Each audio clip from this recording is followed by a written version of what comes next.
Okay, good morning, everybody. I think we're ready to go. So I'd like to call we have a couple committee meetings before our board meeting. I am a poor stand-in for Mayor Paul Kumar today, so bear with me. But we are going to call the Organizational Services and Performance Monitoring Committee meeting to order at 9:03. Could I have a roll call, please? Ms. Pachetti? Here. Mayor Gallo? Here. Ms. McPherson? Mr. Sleesman? Here. We have a quorum.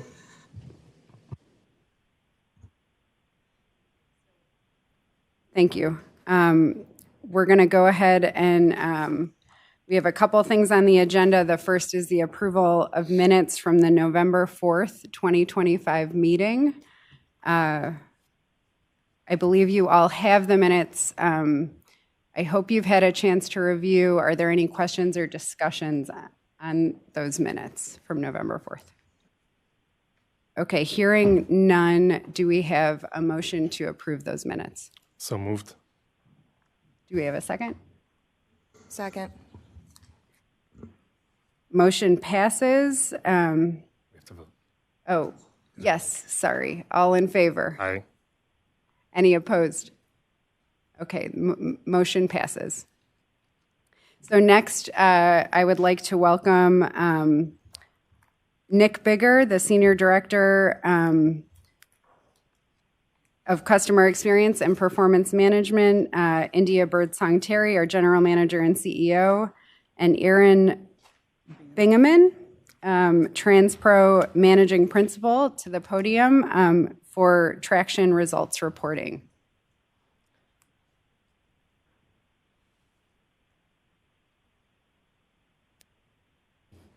All right, good morning, everybody. Good morning. Happy winter, it seems. It's definitely a little colder out there than we are used to. As mentioned by our vice chair, I will be going through the traction report, as we like to call it here internally. It is the quarterly performance review for FY25, so fiscal year 25, but it is for quarter 3. So just a reminder to those who may be newer to our reporting practices, we do report a little bit in arrears here. We're usually about a couple months in arrears for data reporting purposes. So remember that we are not quite at the end of the year yet. I will be giving the just general overview here and then handing it over to Nick Bigger, who is the Senior Director for Customer Experience and Performance Management. He is also joined, as mentioned, by Mr. Aaron Bingaman, who is coming to us from out of town. I never know quite where he's coming from through TransPro. I want to make sure that I also note that TransPro has been with us for about 3 to 4 years now to be able to kind of go through the process of refining the data and understanding what our goals and metrics and KPIs look like for the agency. We've evolved over this time period. They will be giving their last presentation with us in February. Again, this is because we are reporting about 2 or 3 months in arrears. Our quarter 1 reporting reflects the end of the year for 2025. So February will be their last presentation with us. It's a great celebration of independence of RTA to be able to sort of walk from a crawling standpoint in the data world. So we really are excited and appreciate their work with us thus far. So you will see them once again, and then we will take it over completely from the internal side. All right.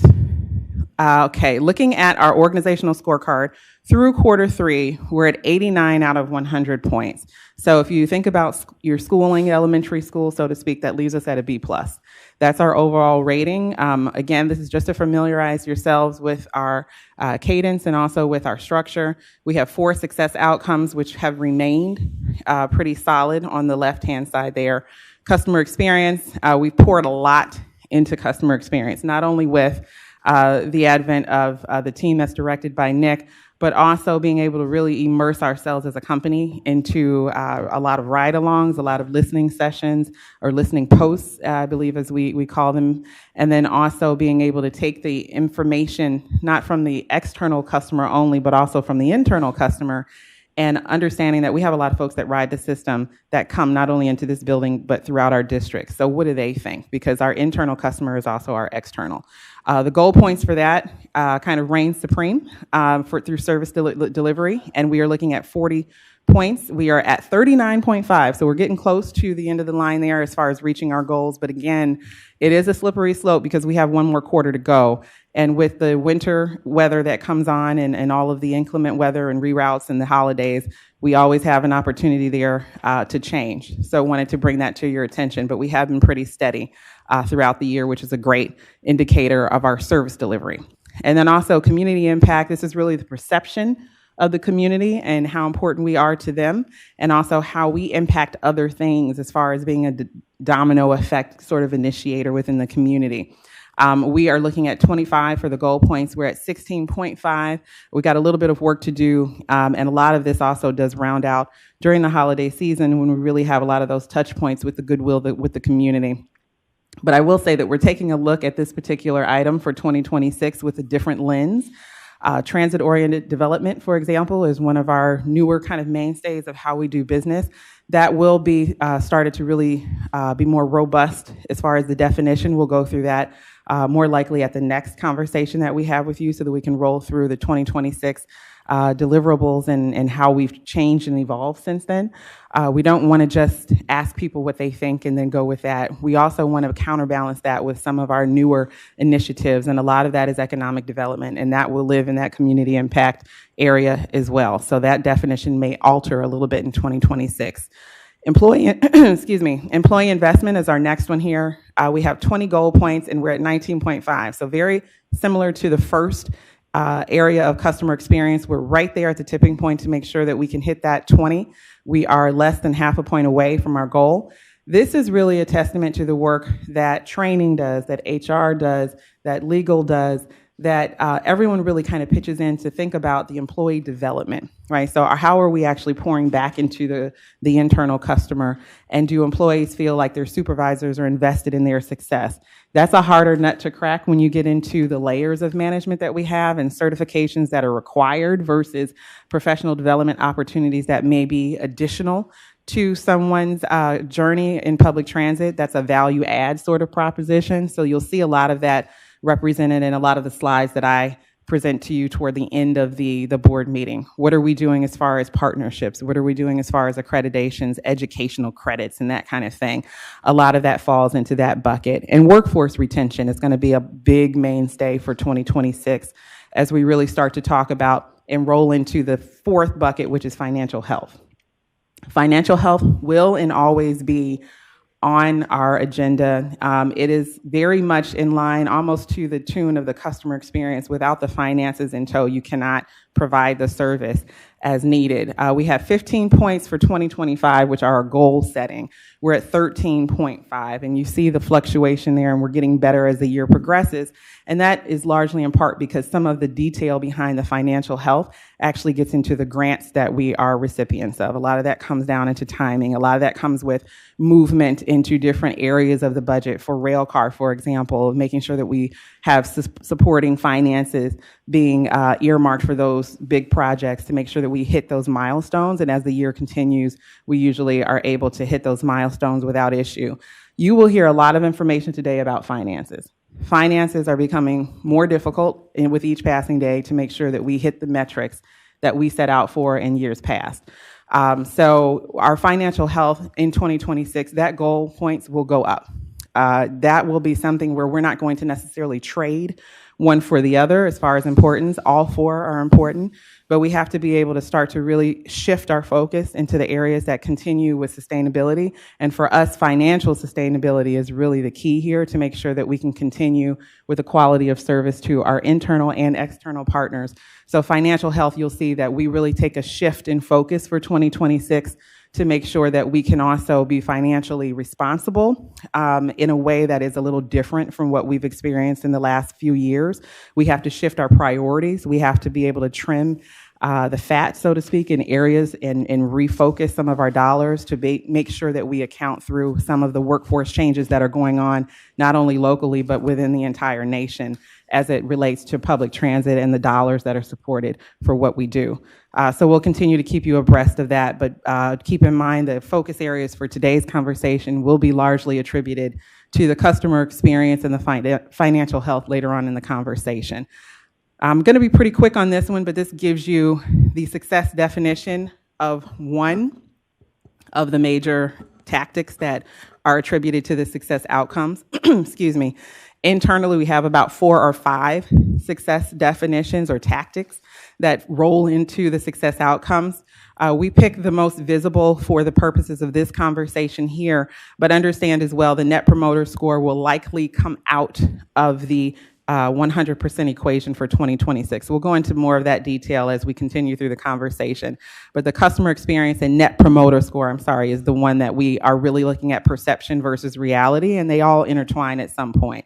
So I'll give you a second to take a look through that. In the yellow, you will see where our status is as of Q3, and the number, of course, for your reading ease is in red so that you can easily see the difference. We are hitting and are on target for the most part for a lot of those metrics. As you can see, the Net Promoter Score, we've actually blown past the definition of success. So instead of 29, we're actually coming in at 37. And again, that's not to be confused with the overall customer experience. The Net Promoter Score is kind of that Yelp review. Would you recommend us to someone else? And that's a little bit different. So we'll start to stratify and reduce those through in 2026. So we know the difference between the two metrics, and we'll continue to be better at looking at that data. Any questions so far? I know we've got a lot of presentation to go, so I'm going to move it over to Nick in a second. Okay. All right, Nick. Thank you.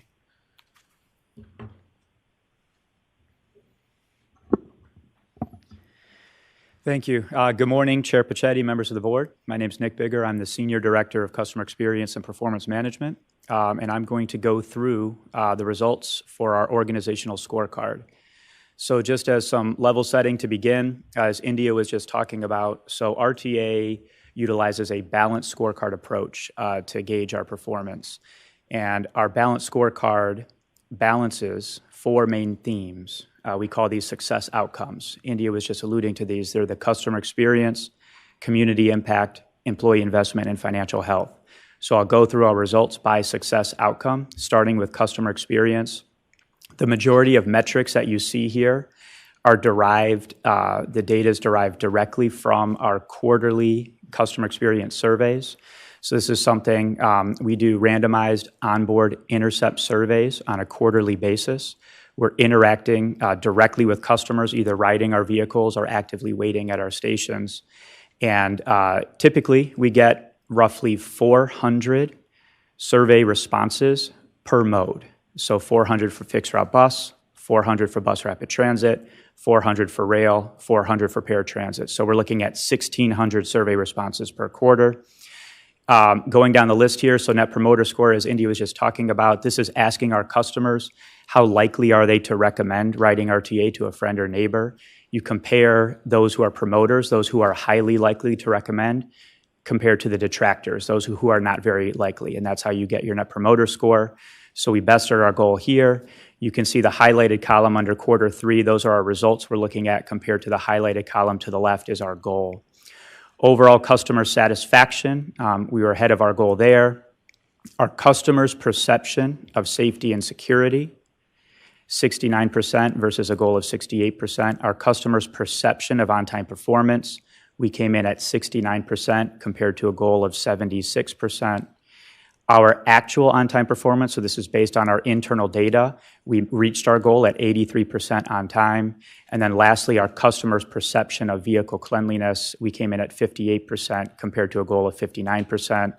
You'll hear later in this presentation when Aaron is speaking, there's a reason that these metrics are here. So customer perception of safety and security, customer perception of on-time performance, customer perception of vehicle cleanliness. These are consistently the 3 most important things to our customers as they tell us through the surveys. So that's why these sit on our scorecard. So we came in at a 39.5 out of a possible 40 points for customer experience for the 3rd quarter of 2025. Switching into the second success outcome, which is community impact.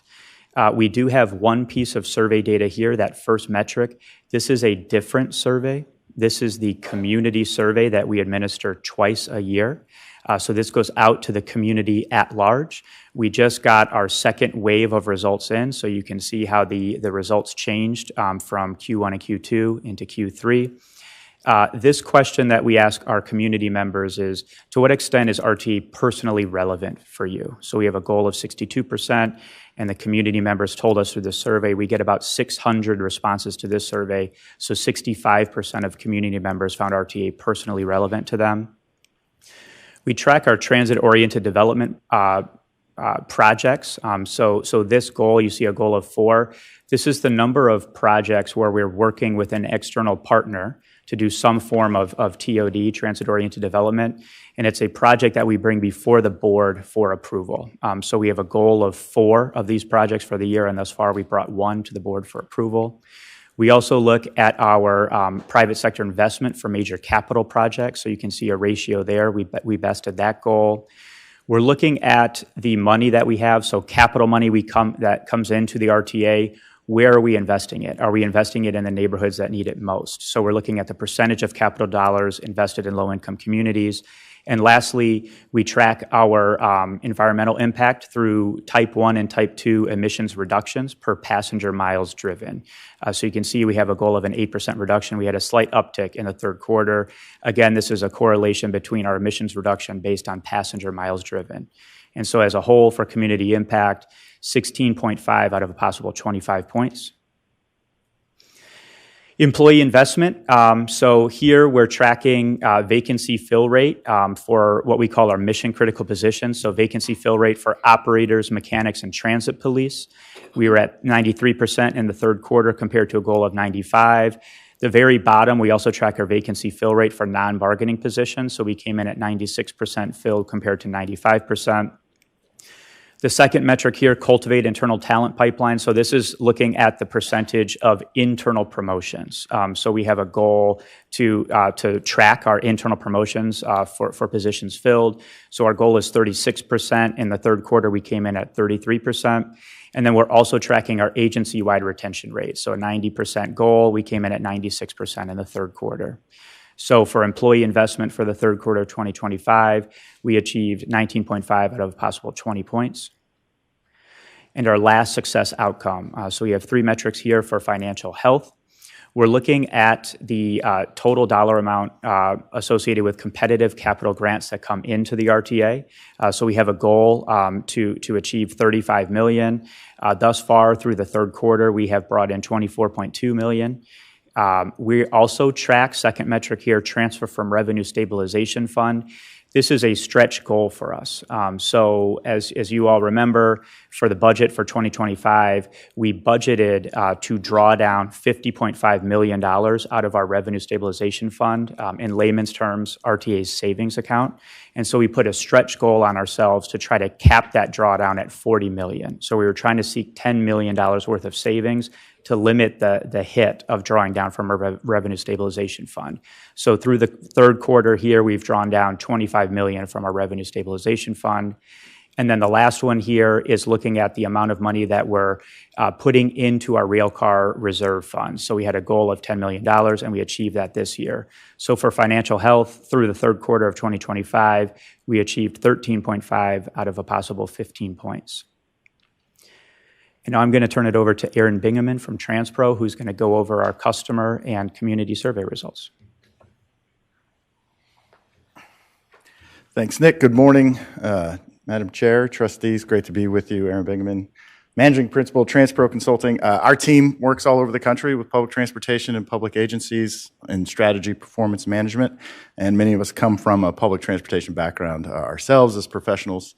I get to do the double click on some of the info here. First, just to reflect on our customer experience surveys and our net promoter score for fixed route. Invite you to pay attention to the orange line. It kind of represents the smoothing of the curve. As you can see, quarter to quarter, we do have some fluctuations, but trending growth as reflected in the overall, remind me, 39? Was that 37? Give me the number. 39, a rolling four-quarter average of NPS, really indicating above industry standard performance there, and looking at the growth there. And then putting that next to customer experience, you continue to see that trend rising up as well. So the teams focus on those things that our customers are telling us are important to them, on-time performance, personal safety, security, and cleanliness. So what we're doing when we're asking the survey is, what are you least satisfied with? What's also important to you? So that we do focus limited fiscal resources, time, effort, and energy on those things that are most important to improving satisfaction and improvement. And so you can see in some of the reports how that's moving towards that trend. When we look at bus rapid transit, the trend continues. NPS up again significantly this quarter, and you can see the curve over the last 2 years, last 8 quarters, really trending up over time with focus and attention by the team, and then satisfaction also trending up consistently, incrementally over time. Again, same 3 factors: on-time performance, personal safety, security, cleanliness being areas of focus for our team as we invest in strategies to improve that experience. With rail, continue to see a trend up. I think a lot of us recognized the bump when the seat covering project was completed. The cleaning program on the rail cars really was taken, and a focus on safety and security at stations really helped, I think, drive some of those outputs with Doc and his team there. Customer satisfaction, again, seeing the most significant slide up as you look at the smoothing of the curve, but still elevating significantly with those investments. A lot of anticipation for what new rail cars will mean in 26. They're going to be delivered on time.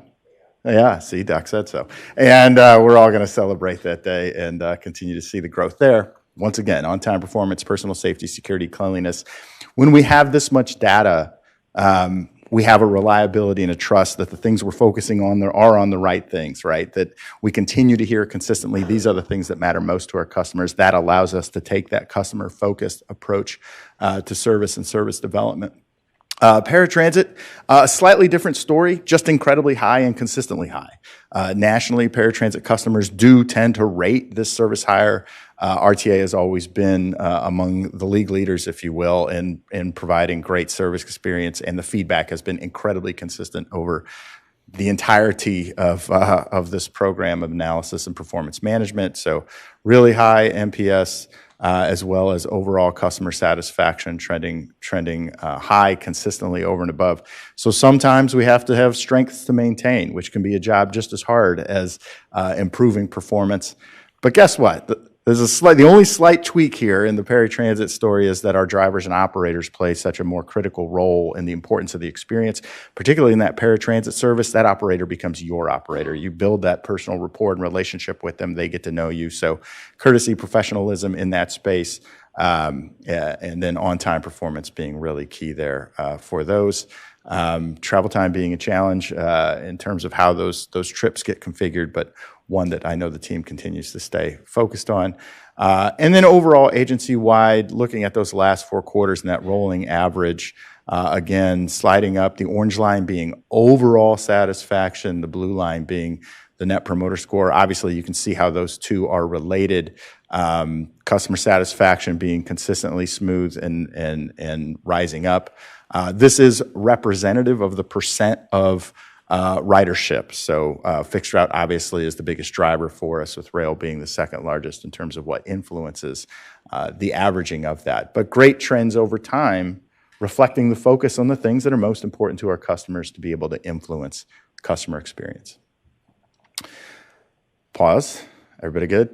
All right. Moving into community impact now, understanding the perception of what's the value our community sees in our service and experience. And I just want to emphasize this for a moment for storytelling. And I think that thinking about the role that RTA plays in our community and how people see this, when you look at the survey sample, that blue line represents the percent of folks in the survey sample that actually use RTA services. All right? So if you look at that orange line, that is people who say, I find personal value in RTA services. Only 22% of our survey samples using this service, but over 65, 70% say I get a personal benefit from that service in my community. The black line represents I see value to the overall community. So the story to tell there, right, is that if 1 in 5 of our service respondents actually use the service, but 7 in 10, 3.5 out of 5 are saying, I get a personal benefit from that. That's a recognition of the overall value that people in our community see RTA delivering and driving every day. And so it goes beyond just the trips, just beyond ridership. This is why the team works so hard to tell a story about the impact that we have. This is why we focus on TOD and investment strategies and so on and so forth. Just a clear reminder that we do so much more than just provide trips. Those trips are really, really important, but we're an asset to the community and a utility to the community that really provides benefit, and our community sees that, and that's what we're seeing in that impact report. When we ask the question, well, what are those things that we're providing value to? What are we really impacting? Employment, right? People recognize RTA takes people to work. People recognize that we provide independence and mobility for people with special needs and low incomes. We provide access to critical infrastructure in our community, education, workforce, housing, recreation, and all those things, and then some of the other factors in importance. So an invitation to you as trustees. You play a valuable role in continuing to support our community for those key drivers. Nick, what do we expect in our traction cadence? And I can answer any questions. I have a question for you, Yeah, Trustee Elder. So as compared with the people that find value in RTA versus the people who are riders, is there some overlap in that, or is that a completely separate group of folks? It's one survey. Folks self-identify as a user of the service, and then others will say, no, they have not ridden. So I think the questions ask, like, do you ride twice a day, once a week, once a month, once a year? We do get some insight onto that, but then it's 20% of the total survey universe in the community value survey say they have used or do use RTA services, but then the rest are saying they do not regularly. They do not, but then they still find value Yes, in the service. exactly. Got it. Okay, Yeah. thank you. So it's a great top line story. Thank you for the follow-up question. Can I ask real quick? For the subset that says they used to be riders, do we have any data on like when did they grow up riding, or did they ride like 2, 3, 4 I'll years have ago? to look to Nick on that one. So it doesn't go into the specifics of when, but it does go into the specifics of why. So it has a follow-up. If you used to ride and don't anymore, what are some of the reasons that you don't ride? Yeah, I saw that one. Thanks. Yep. Appreciate it.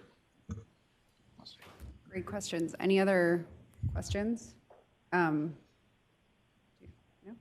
I have one. Just if we could zoom out for, it might be for you. If we could zoom out just for a second, can you remind trustees and the public just how this survey is administered, particularly for those who are getting responses from who aren't riders?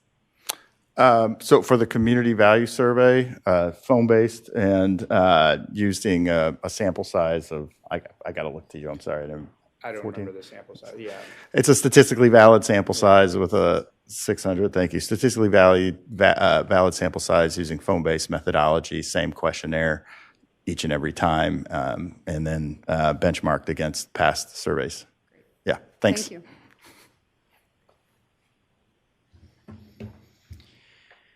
This is the last slide of our presentation. We just like to just do a bird's eye view of where we are in the year. Here we are in the morning. We have our board report on our traction scorecard and survey results.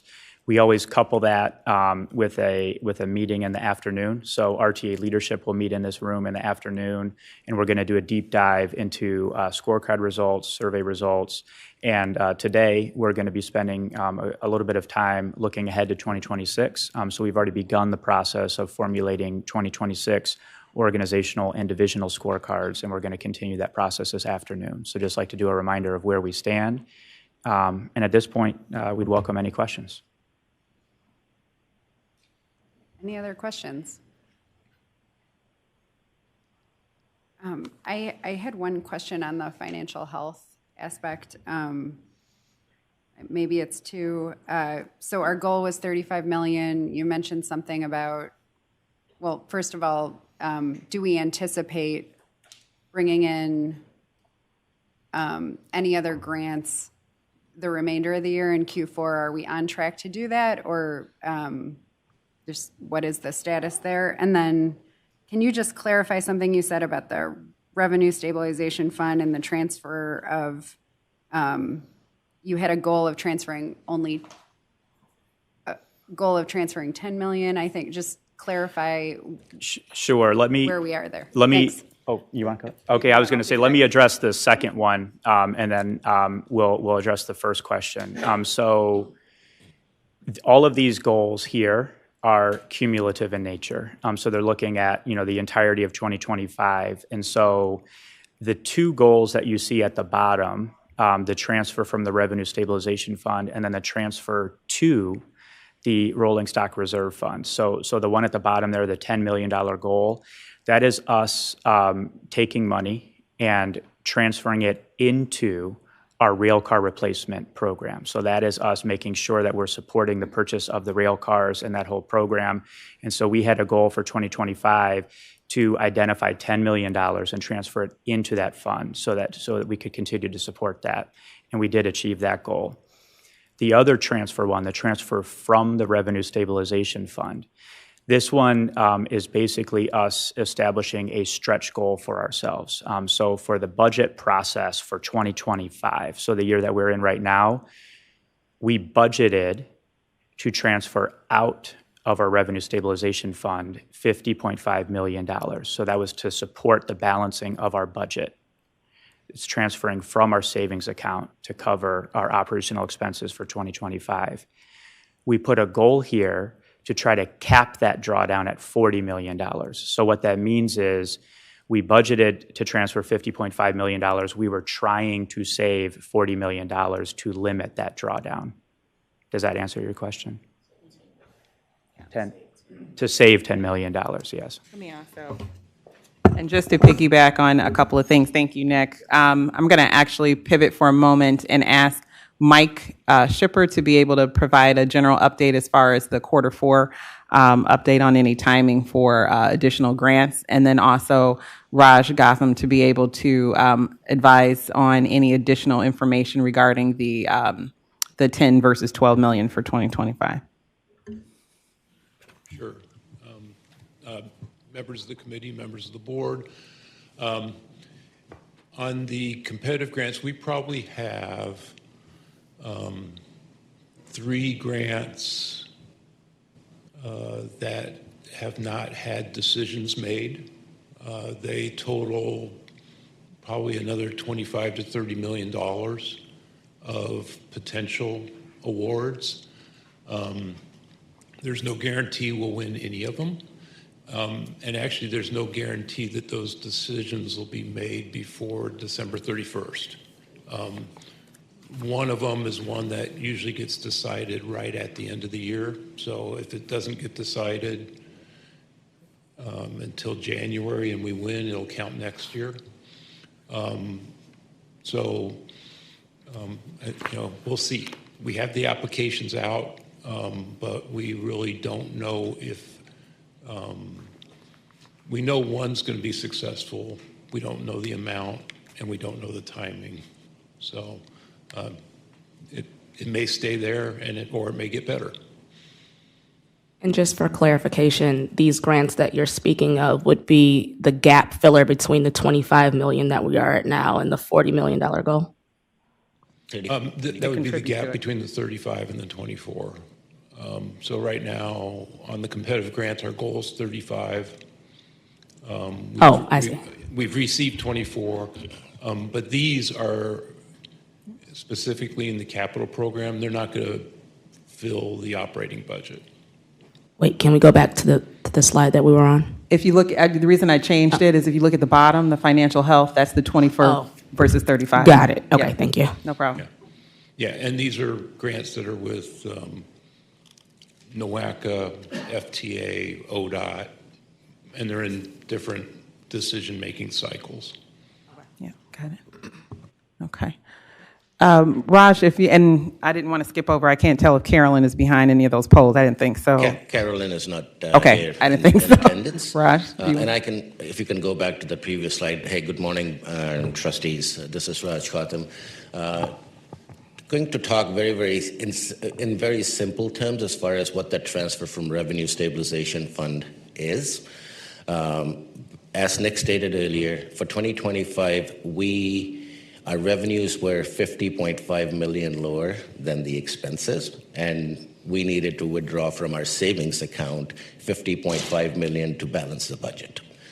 The stretch goal that we established for ourselves was that we were going to limit that to only 40 million, thus saving the 10.5 million, either through increased revenues or reduction in expenses. So that's what that metric really talks about. The third item, the general fund transfer, that is from our general operations. The goal has been that we want to continue supporting the rail car replacement program, and that has been a goal and a commitment that we have shared previously, and we continue to make that commitment. We did say that we were going to transfer 10 million. That transfer was completed in the third quarter, so that's basically our commitment towards the rail car replacement fund. Any further questions or any other additional information I can provide?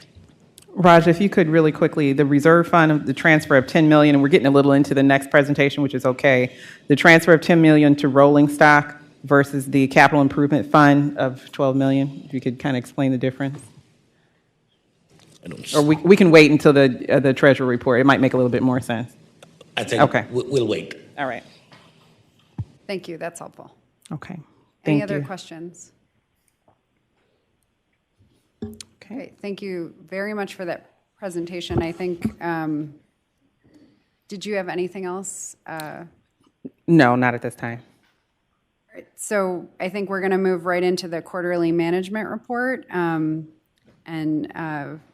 General Manager and CEO Birdsong Terry is going to just continue on with the third quarter report. Thank you. All right, thank you. It's a good conversation because a lot of the questions and I think and a lot of the answers are bleeding into each other, which is always a good sign that we're on the right track as far as presenting information that's important. So I will be, excuse me, I will be as quick as I can here because we do have a packed agenda today. But it's a lot of information on this slide, so just forewarning that way. But you do have in front of you, you should have a third quarter quarterly management report booklet. And that is a little bit more in detail, excuse me, in a little bit more bite-sized chunks, depending on what your questions are. For the third quarter of 2025, looks like this. It's also available, will be online. That information is truncated into the next few slides just for reporting purposes. So total revenues came in nearly 9% higher than budgeted. And the breakdown is listed here, so I'm just giving an overview again for your awareness. But passenger fares are just under $23 million, which is nearly 6% lower than budget and also lower than this time last year. However, we are awaiting some of the student fares and also UPass invoices and receipts to come in. So that should be able to bring us closer to the goal as we are looking toward the end of quarter four.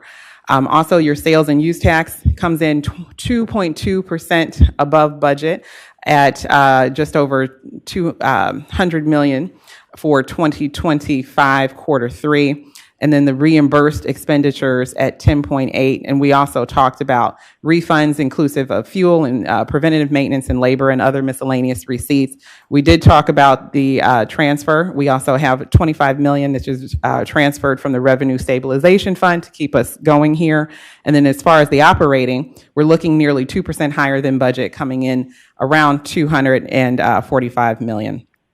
Total personnel costs are always the item that takes us either over or under of our budgeted area. So we're nearly 4% over budget when you come into personnel costs. We'll get into additional impacts of workforce and personnel later on in the conversation today. But I want you to be able to also take a look at the overtime and salaries, which is in that secondary bullet there, and also the payroll taxes and fringes. Both are above budget. Healthcare costs, as we've talked about in meetings before, are going through the roof. There's not a delicate way to talk about the healthcare and being able to say whether or not we are budgeted for that. We are adjusting the budget to account for some of the higher stop losses that we are incurring through employees, employee spouses, and the like. It is part of the process. We are self-insured, so we want to make sure that we have that funding available to cover for those healthcare increases. So we will talk about that a little bit further in the conversation. And then fuel hedging and utility contracts help to stabilize our overall expenses, coming in at 10% below budget, which is helpful. And then again, we always talk about purchase transportation. That's our paratransit. So every time you see purchase transportation, think about that third party contracts that we have in place for a few providers there. We are looking at timing of those invoices, so we expect that number to go up. So don't get too excited there to see it's 3.3% lower than budget. We're still in Q3, and we do expect those to be able to jump back up by the end of the year. All right, transfers to other funds. This is when we like to make sure that you are kind of on top of, along with us, where we're transferring our money to and from and what it's supporting. So we have the rolling stock. We've talked about that. That's the 10 million commitment that we have every year. We've hit that earmark there, or that goal. We also talk about bond retirement. We come in a little over 7 million transferred to be able to support that effort.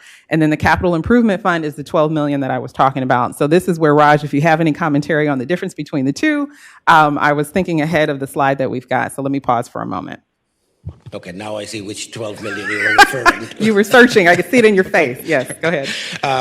There is a board policy in existence that to support the capital programs, we will transfer 10% of the sales tax revenues into the capital funds. That is a year-to-date number that has been transferred. We do expect to make up the difference by the end of the year. Thank you, Raj. Just wanted to be able to give the difference in that, because sometimes we are reporting with a quarter to go, and there's a tendency to look at these numbers as the final. So if there's any anticipated adjustment, I want to make sure that we flag that in our presentation this year. All right, this is a snapshot for those of you that take the information a little easier through pictorial presentation. Sometimes it's easier to see. Rail replacement, high. Everything else, pretty stable. That's the easiest way to explain this. But as mentioned before, we are on time with those rail cars. We are on schedule, probably is a better way to say. They are being manufactured out on the West Coast. And here you can kind of see the difference in monies. Again, it's an astronomical cost because it's an astronomical dollar amount when you compare to what we normally spend for other projects. Again, you're talking about a $450 million all told project. Not typical for an agency this size, but it does make a lot of sense given the market as well as the generational impact of those cars. Okay, and with that, that is just the very high level presentation for the QMRs. We call it the third quarterly management report. You do have the document there. There's a lot of additional information. If you have any questions, I'm happy to go through that individually or at the dais here. Thank you. Thank you. I think we're, no questions, discussion? Okay, I think, can I have a motion and a second to adjourn? So moved. In a second? Second. Okay, all in favor? Aye. Any opposed? Okay, motion passes, and we are adjourned.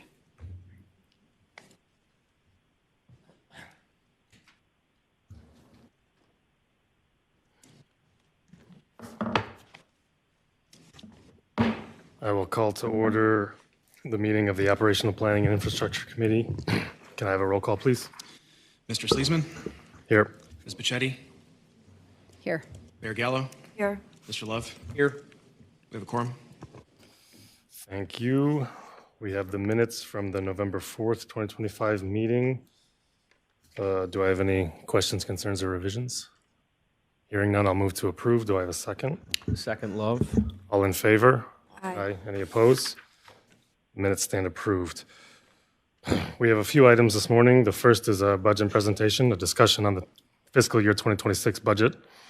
And the presenters are Kay Satula, Director, Office Management and Budget, and Eric Bukmanik, Manager of the Budget. Floor is yours.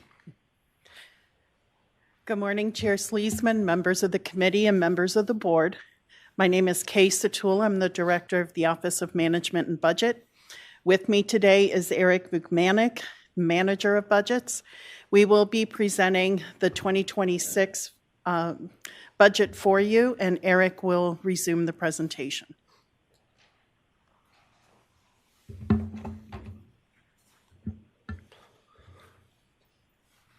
Good morning. Looking at our schedule, in May, we presented the 2026 Capital Improvement Plan, which was adopted by the board. We submit this early in the year to provide our capital needs to NOACA, ODOT, and FTA in time for their 2026 fiscal years. In July, we presented the 2026 tax budget to the Operational Planning and Infrastructure Committee, which was adopted by the board on July 15th. This provides a revenue estimate for the next fiscal year. In August, we began the budget development for fiscal year 2026.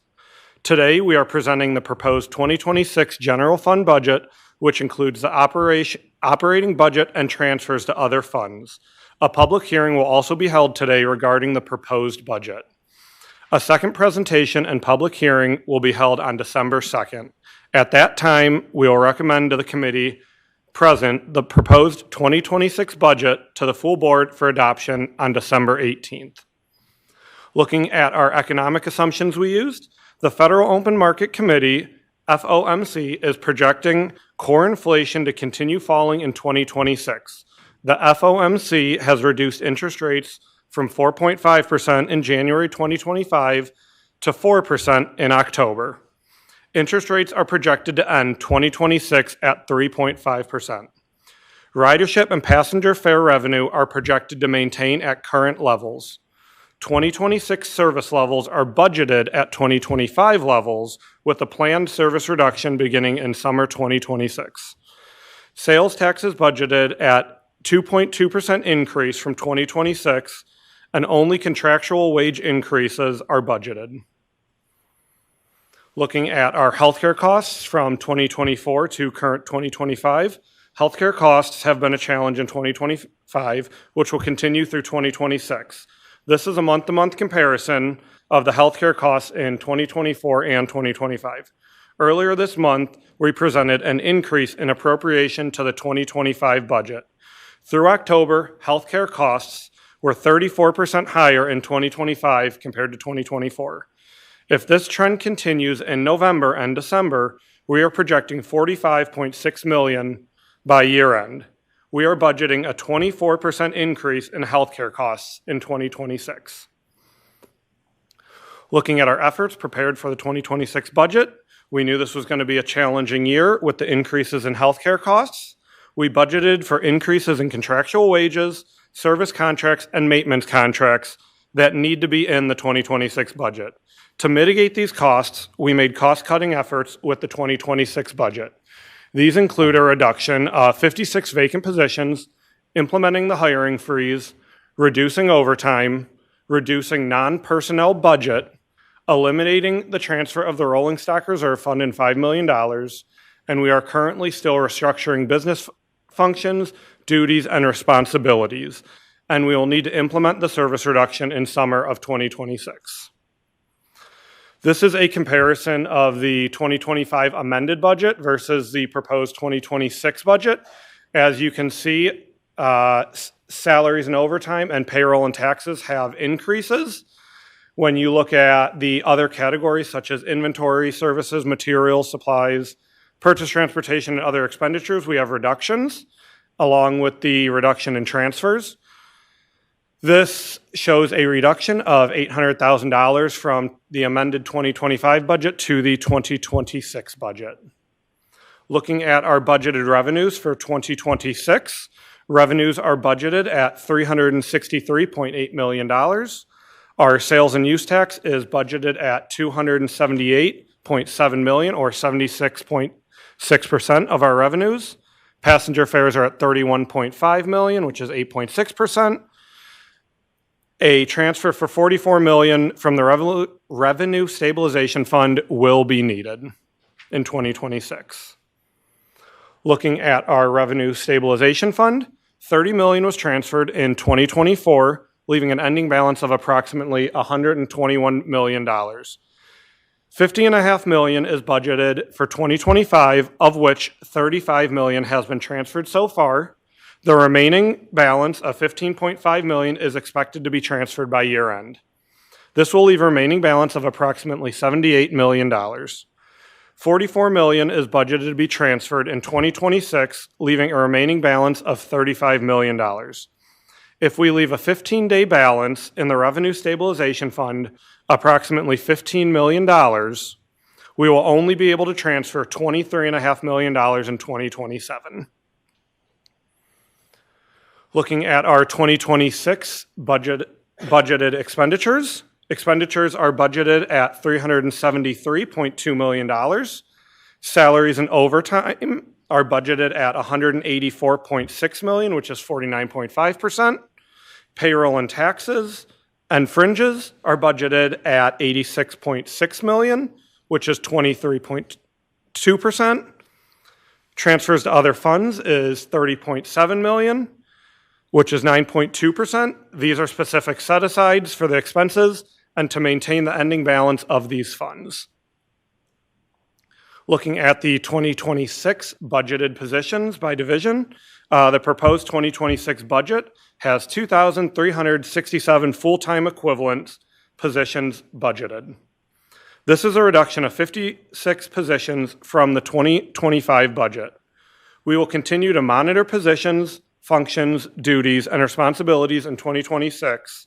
A service reduction will be implemented in the summer of 2026.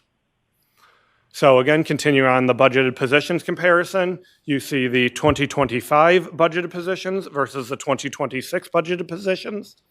We have a reduction in the operations division of 80 employees. That is a combination of vacant positions and transfers to other divisions. So for example, you see an increase in the executive division. Part of that is the customer experience team being moved into the executive division from the operations personnel. And then we also have positions on hold. So those are full-time equivalent positions that have $0 budgeted salary associated with them. So looking at our general fund overview, what I want you to focus on here from the 2026 budget to the plans in 27 and 28 are our beginning balance, our projected ending balance, and our month's reserve. So if we do nothing, the projected ending balance for 2026 is $28.8 million, representing a 1-month reserve. In our projections for 2027 and 2028, we will not meet the board policy goal of having a 1-month ending balance. So through our 2026 budget execution, we are looking at the hiring freeze, the reduction in force, and the service reduction implemented for summer of 2026. Are there any questions? Are there any questions from the committee or the board?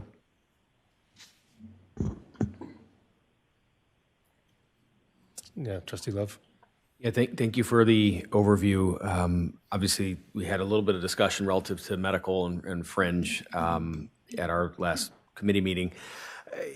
I guess I'm just trying to understand, are we potentially overcorrecting in 2026 with the assumptions on, the 24% increase? I'm just curious, could you give a breakdown of that per person medical fringe, if you were to kind of break that down by staff? How does that compare to other public agencies, other transit agencies?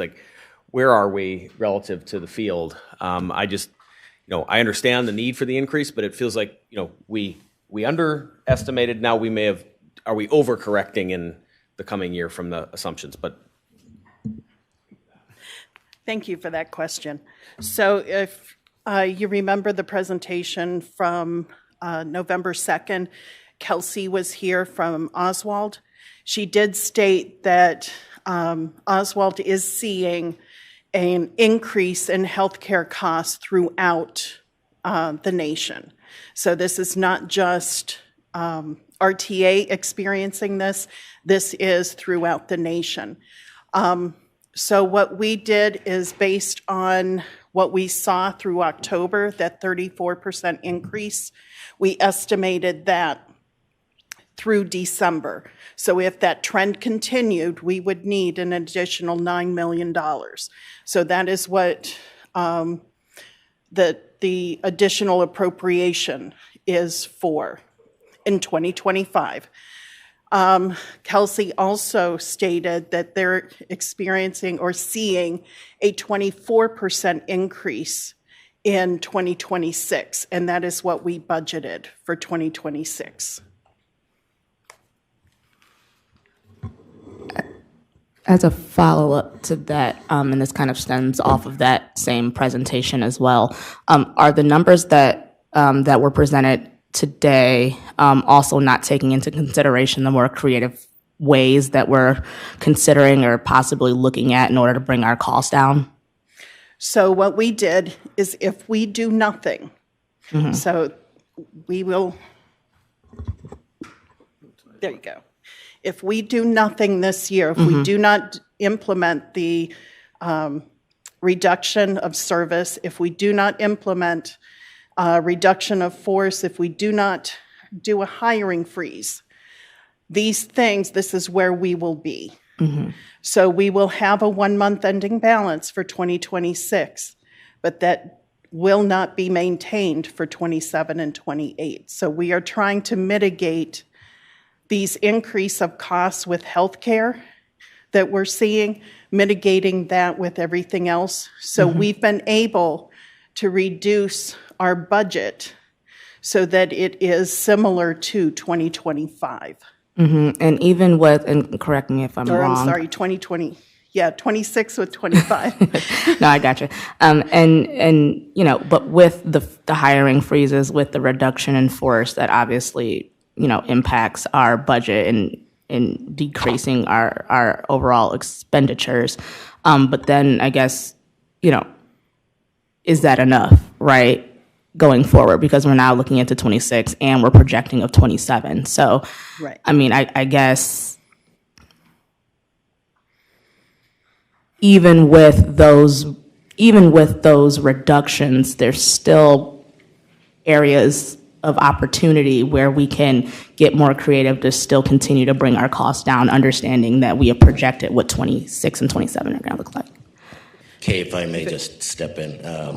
So once again, just to repeat what Kay and Eric just stated, our focus primarily is on the 2026 budget. And I think we've already taken steps to ensure that the expenditures were pretty much in line with the best information that we have currently available to us, so that we bring a conservative, realistic budget. In some cases, this is the worst case scenario also, right? Because management, members of management, we are engaged in discussions on how to come up with the creative things as you suggested, and looking at things of how to increase revenue, how to further cut and contain expenses. Those numbers are not yet reflected into the 27 and 28 projections because they are still in process. As we develop these strategies, we will continue to update the board. Thank you. Mr. Chairman, if I may. So I want to elaborate on Trustee Elder's question because she had mentioned healthcare and making changes. Would you be able to explain to the board, since I'm assuming healthcare is contractual, would it be too late to implement any plan design changes for next year? Because I'm assuming open enrollment is starting. So if there were any changes that were to be made, it probably wouldn't be until 2027. If you could elaborate on that a little bit, that would be great. Yes, hi, good morning, Trustee Gallo, members of the board, Ms. Bursong Terry. You're correct with regard to healthcare renewal. We'll be going through an RFP in 2026 for healthcare renewal of plans for 2027. And so particularly for our unions that we have to negotiate those plan design changes or any of those changes that would take place, it would happen 26 to 27 particularly for the ATU, the largest union that we have. We are in the middle of negotiations for our Fraternal Order of Police and actually talking through some of those things. So we have a window here with the Fraternal Order of Police in 2026, but for the larger part of the contract, it'll be 2027. If I could add a quick comment as well. So I just wanted to piggyback on some of the things that we've been talking about.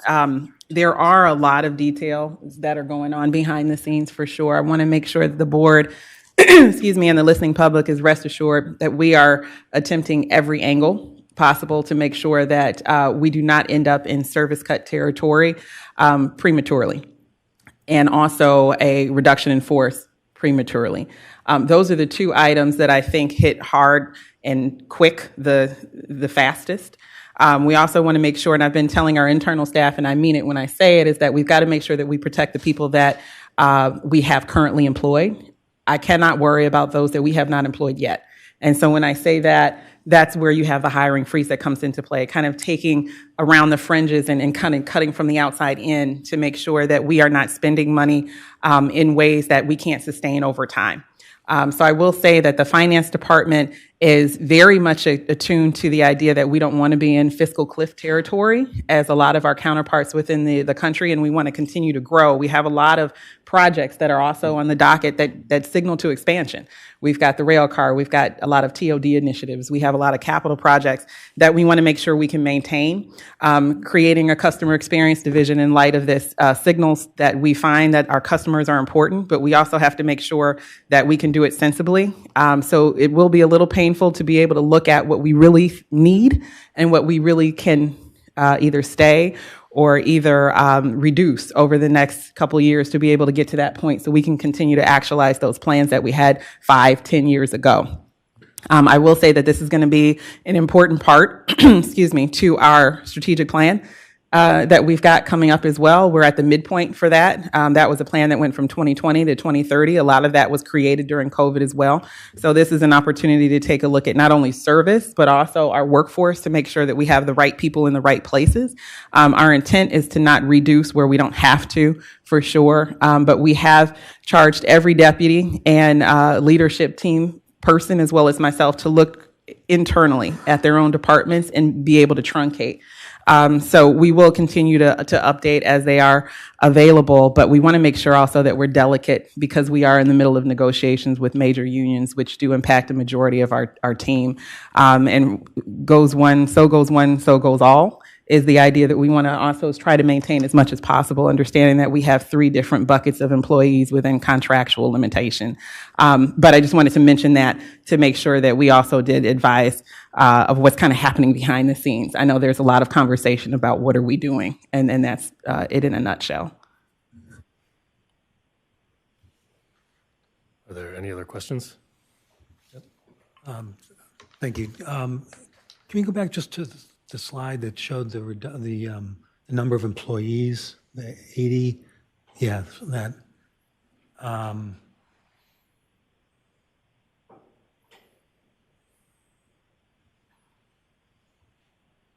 Yeah, at some point, not this instant, but at some point, it would be helpful to have a little bit more detail, and maybe you're still in the working on this, but on the operations side, how does that number, I recognize those are vacant, some of those are vacant positions, correct?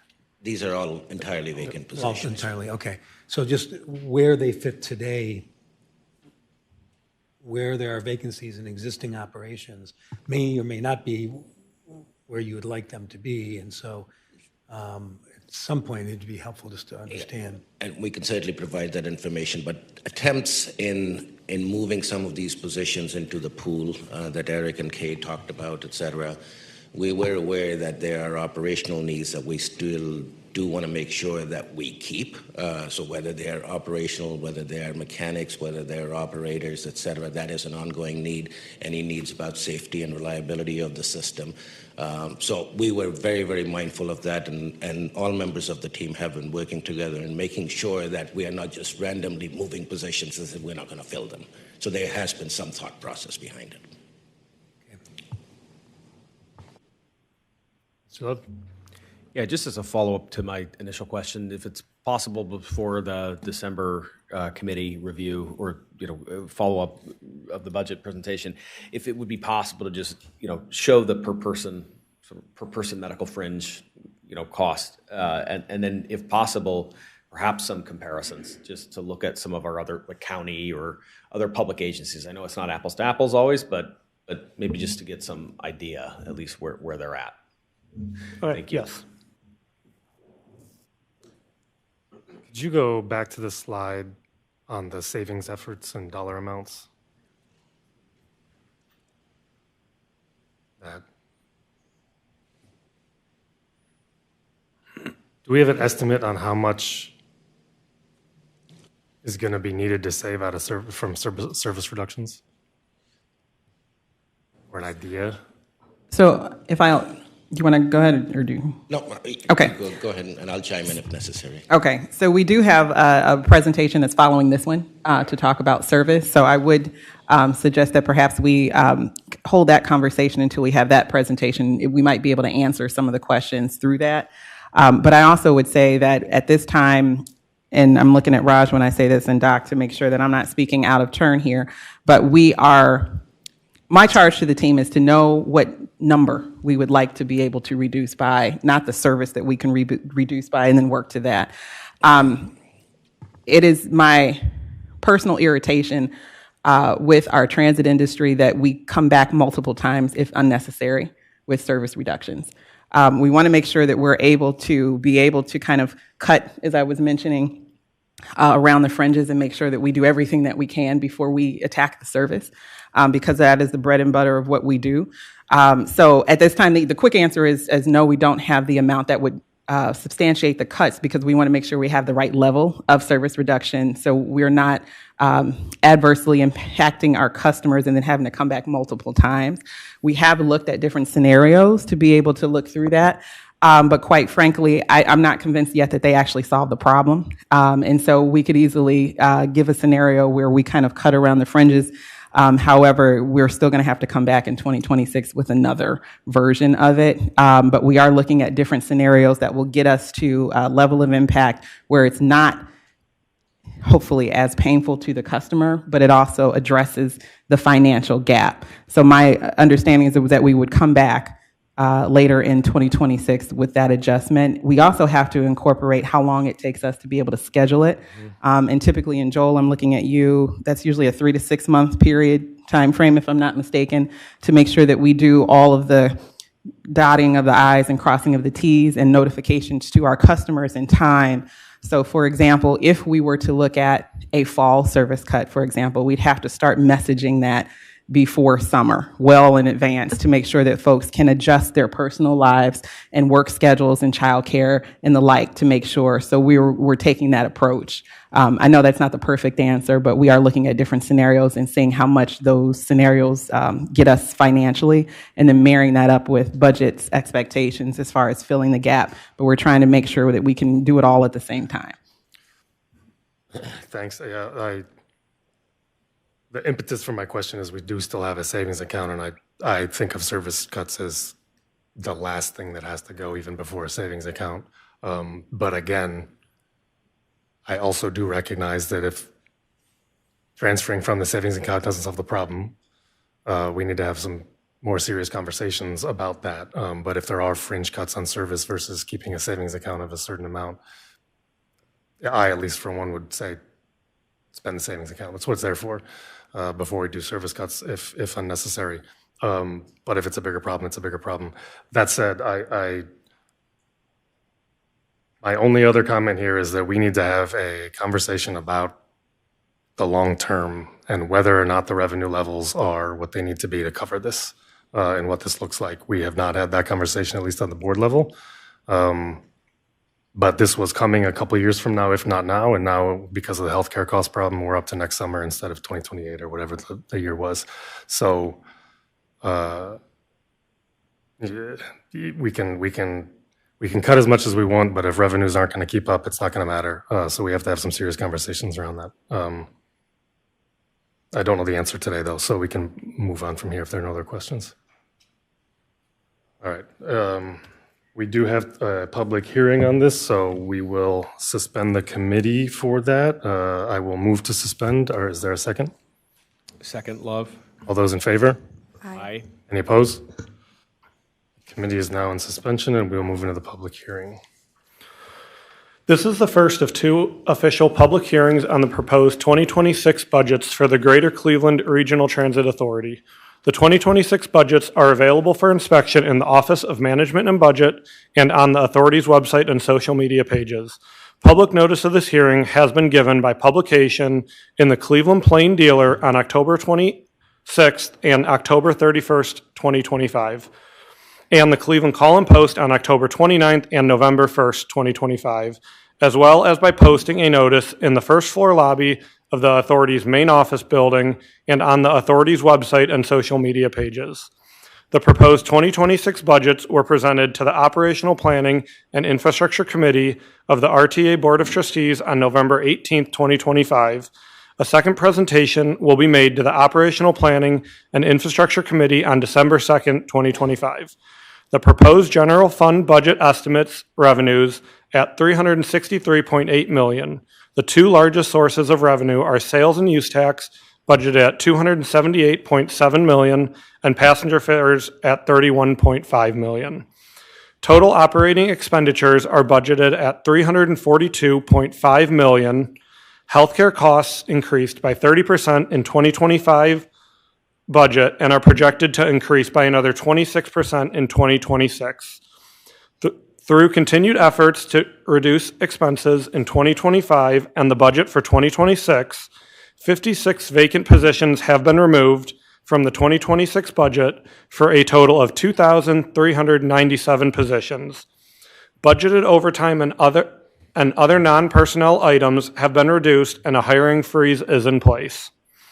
Transfers to other funds are budgeted at $30.7 million to support expenses and maintain the recommended fund balances for the bond retirement, insurance, supplemental pension, capital improvement, and reserve funds. A transfer of $44 million will be needed from the Revenue Stabilization Fund to the General Fund to maintain the 1 month ending balance. We are aware that the Revenue Stabilization Fund will not be able to support the budget through 2027. All personnel costs, non-personnel items, and service levels will continue to be monitored throughout 2026 to identify additional cost-cutting measures and mitigate the budget shortfalls to ensure future financial sustainability. The 2026 to 2030 Capital Improvement Plan was adopted by the Board of Trustees on May 20th, 2025. The CIP provides for the purchase, maintenance, and improvement of the authority's capital assets through a programmed allocation of available financial resources. Thank you.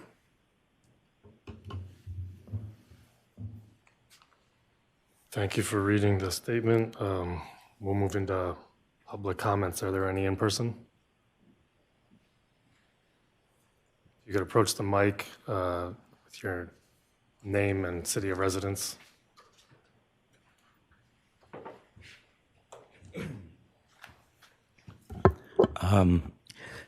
Sorry, my name is Alex. I live in Cleveland.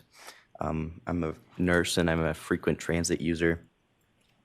But I just wanted to come up and reiterate many of the points that I've heard today about the proposed service cuts and lack of funding in the future. And it's disappointing to hear. And I would like to hear more concrete resolutions to how we're going to make up that lack of funding in the future. What are the plans to manage these service cuts? And it seems to me like the buses are usually always full when I go. So how are these people going to get to work? Are they going to cram even more into these buses? Or it seems like there's not a solid plan for the future. So I would just like to hear more about that. But yes, thank you.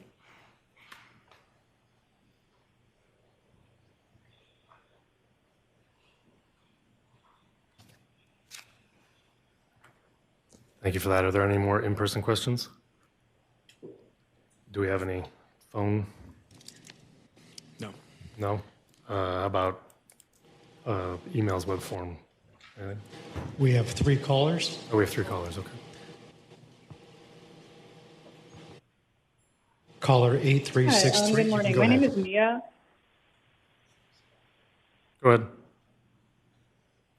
Oh, sorry. Thank you. Good morning. My name is Mia, and I'm a resident of Lakewood. I fully depend on public transit to get around every day, and being able to do that is something that I really love about living in this area.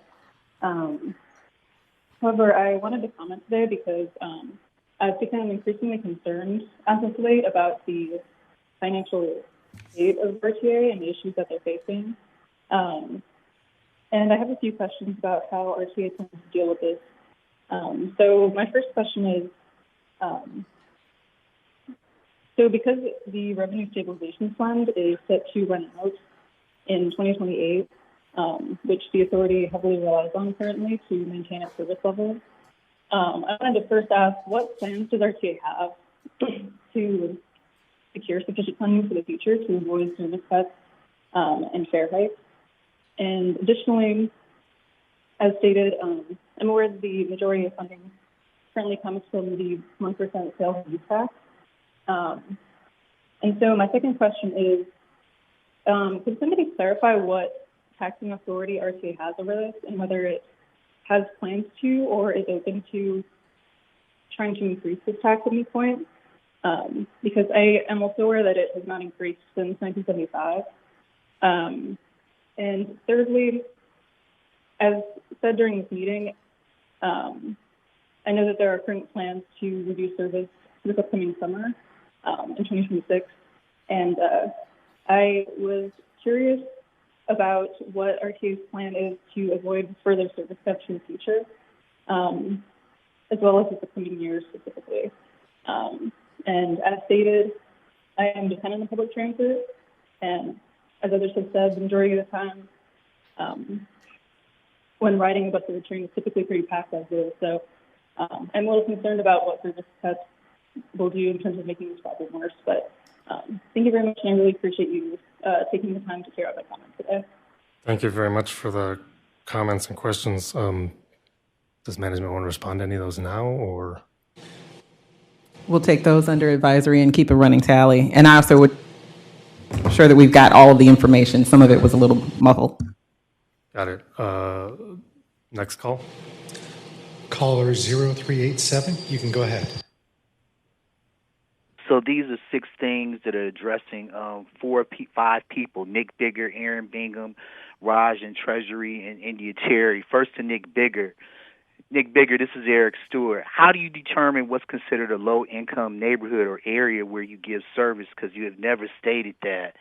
In addition to that, what do you know about how far people have to come to get on the routes where you're giving your surveys? If you knew where they were coming from and how far they had to go to get there, that would give you a better indication as to where service would be. That question is motivated by the repeated suggested 1580U people that runs through 4 low-income council wards: Ward 5, Ward 6, Ward 4, and the western point of Ward 2, which would serve these people so that they could get one bus service to grocery stores, plural, pharmacy, plural, and other retail shopping and employment, which much of them go to. So, Nick Bigger, I want you to address that. Aaron Bingham, you keep giving percentages today without giving the numbers that the percentages are based on. So how is somebody listening to this supposed to know that 59% or 68 or 69% is any improvement if we don't know what the numbers are of people that you're basing your percentages on? Raj, I've been waiting for years for you to get back to me about my questions about the municipal bond that is helping to fund RTA. This is a good bond, the one that you're referring to, but I called you 4 different times, and I even sent the email, and I have not received any response. To India Terry, your salary is unusually close to the salary for the head of the New York Transit System, which is 10 times larger than RTA, and they have a higher quality recommendation from their public. I would like to know how much do you understand about this taxpayer-funded agency that employs you and its need for the public to get a good return on their money?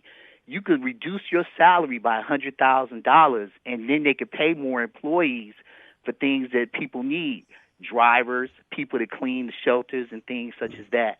This is a matter of financial health, which is what you're talking about. And in 2026, you claim that you're going to be studying more on, you're going to be working more on economics. Well, Pinecrest has 61 businesses.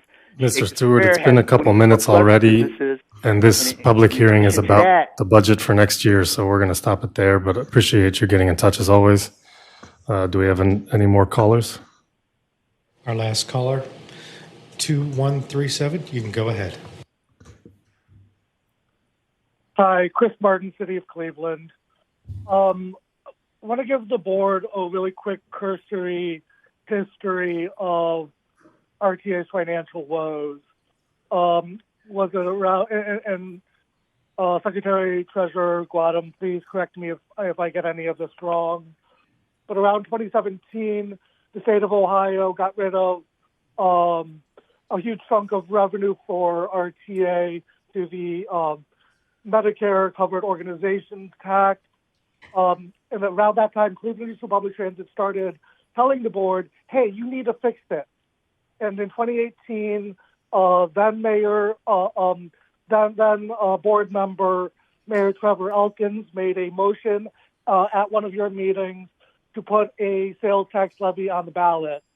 That motion did not get a second, so it died at the table. But then board president Dennis Clough, mayor of Westlake, told the press at that time that RTA would likely go to the ballot in 2019 because it was recognized that RTA was going broke.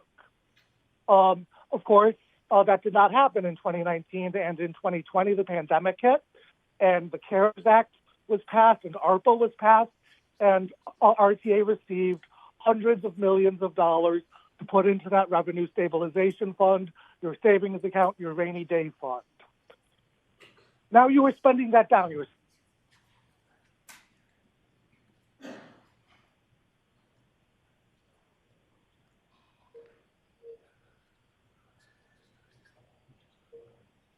Thanks, Chris. Appreciate the question.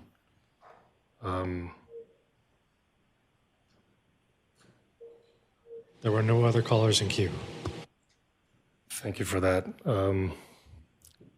Seeing no other public comment, unless anyone's here for that, we will wrap up the public comment, the public hearing session. Mr. Sleeton, yes. Excuse me. There may have been some web form comments. Did you want to go over those to see if we've covered those adequately? There are a number of public comments, but some of them were related to the board meeting, and I could read the ones that appear to be related to the budget. Yes, if there are any related to the budget, because that's the purpose of the public hearing.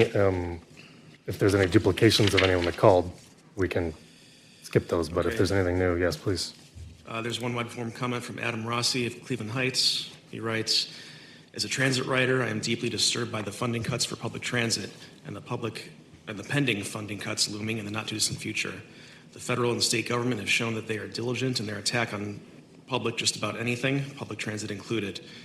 In this era of hostility from those in power at higher levels, it is imperative that the RTA board do everything in its power to protect public transit. I rely on RTA to get to work and back each day. So many others like me would suffer from service cuts, and we are already suffering. And there are more who suffer each day. I implore the RTA board to do everything in its power to explore all funding mechanisms for transit as we look ahead into the uncertain future, including putting a sales tax levy on the ballot to make up the impending funding shortfall. The RTA board should also look into parking meter revenue currently used for Huntington Bank field maintenance as a potential funding source.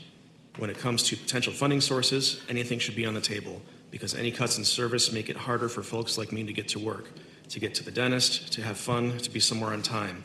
In short, to live a fully dignified life. Thank you for the service you provide, and thank you for doing everything you can to make Cleveland work for everyone. There's one more comment from Wenda Lamar of Cleveland. She writes, I'm interested in the outcome of the budget and strategies to continue to keep the operators safe. One more. Isaac Augusto of Cleveland writes, as someone who depends on this service, I am very concerned about the financial health of RTA. If something isn't done, we are looking at massive service cuts in the coming years. Since I mostly ride on weekends and evenings, I anticipate being hit very hard by any cuts. RTA requires additional operating funding, and the best way to accomplish is with an increased tax levy. RTA has been kicking this can down the road longer than the introduction of smart cards. The best time to do this would have been years ago. The second best time is now. No amount of ignoring the issue is going to make it go away. Action needs to be taken as soon as possible, or the consequences to people's lives will be disastrous. All right, if that's all the web comments, then we can wrap up the public hearing for this Excuse me, do I have a motion to reconvene? So moved, Second. Pachetti. All those in favor? Aye. Any opposed? We're back in the committee. The next item is the 2026 Service Management Plan. Discussion of the fiscal year 2026 Service Management Service Plan overview. The presentation from, well, Doc's at the podium, but I do see I'm Jeff. just introducing. Jeff Macko behind him. Floor is yours. Good morning, Chair Sleesman, members of the committees and members of the board, members of the public. I am Flounce Caver, the Chief Operating Officer here at the Greater Cleveland RTA. Today, the Operations Division will be presenting the 2026 Service Management Plan. The Service Management Plan is a companion document to the 2026 budget. You will see in the Service Management Plan an analysis of route performance. This Service Management Plan is created by board policy, where we come to the board once a year to discuss how the service was created and how we will evaluate the service. And so at your desk, you have a detailed report that shows those analysis of our routes. As was said during the budget presentation, the 2026 Service Management Plan budgets a service level that is similar to the 2025 service plan. However, we are aware and will be working with the RTA Management and Budget Office, because we are aware that we will need a 2026 service reduction. And with that, I'm going to introduce to you Jeff Macko, the Manager of Service Planning. Mr. Macko. Thank you, Fonse. Good morning, Chair Sleesman, members of the committee, and members of the board. I'm Jeffrey Macko, as Fonse said, the Manager of Service Planning, and I'm here to present the 2026 Service Management Plan, also referred to commonly as the SMP. An overview of the presentation. So the 2026 Service Management Plan is aligned with the recommended 2026 budget that you just heard. The budgeted service hours do match those of 2025, but it's our goal to spend less than that budget allows. And as you've heard many times today, service will be reduced in 2026. So per board policy, the Service Management Plan reports on current bus route performance by route category. This table here just reiterates what was on the previous slide. So the columns there show the budgeted 2025 hours and miles for fixed route bus and rail. Compared to the budgeted 2026, you can see there's no change, but with the goal to spend less than that budget allows, there is going to be a service reduction. The next two slides outline the plans that we have for 2026. Within service management. So we will be developing a service reduction alternatives package. We'll continue to improve bus stop safety and deployment of the informational signs, which we've been just an ongoing process. We'll seek to improve transit waiting environments with amenities to benefit all riders, especially those with mobility impairments.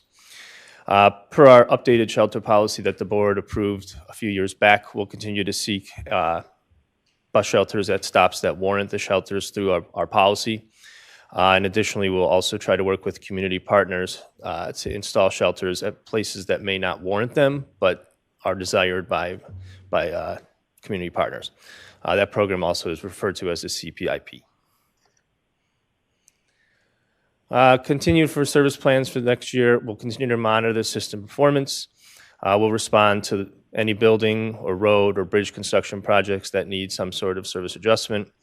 We'll provide temporary bus service for rail construction projects and major special events, and just continue our ongoing focus on service reliability. These next two slides, I'll discuss kind of an overview of how service is designed. So back in 2019, RTA performed a system redesign study, of which involved a lot of community involvement and community meetings to learn what does Cuyahoga County residents value in the design of a transit system, particularly the bus network. These four values are the main keys that we took away from the study, but they also helped fuel the system redesign that was implemented in 2021, and they continue to fuel how we deploy service to the service area. So more frequent service during off-peak hours, more frequent service on Saturday and Sundays, maintain existing coverage to outlying areas, and if and when funding was to become available, improve frequency rather than going a whole bunch of new places. So this table was originally developed when we were looking at service frequency improvements, but it also applies for when you're looking at service reductions to save costs, save money. So which type of service improvement has the highest customer value and the least cost? So that would be when you're taking a 60-minute route and improving it to every 30 minutes. So you're basically taking from 1 trip per hour to 2 trips per hour. So you're adding just one single trip. So you're having 2 trips per hour. And what does that mean for a rider is when somebody leaves an appointment or a grocery store run that you can't predict when you're going to leave. When you're on an hourly bus route, the maximum time that you might wait is 60 minutes. And so when you add that additional trip, the maximum time that you would wait when you leave the grocery store is only 30 minutes. On the other end of the spectrum, so on the extreme end, when you want to take a frequent route, running every 15 minutes or 4 trips per hour to what I would say like ultra frequent, every 7.5 minutes, you need to add 4 additional trips per hour. So you're saying we're going from 4 trips per hour to 8 trips per hour. So the value to the rider, it makes the maximum waiting time from every 15 minutes to every 7.5 minutes, but it also is the highest, it bears the highest cost. Of course, this also works in reverse if we're trying to save money. So if you undo a 60-minute to a 30-minute improvement, you save the least amount of money, but you basically impose the hardest hardship on the rider. So these values and these concepts will be considered when we're thinking about what are we going to change and reduce frequency on.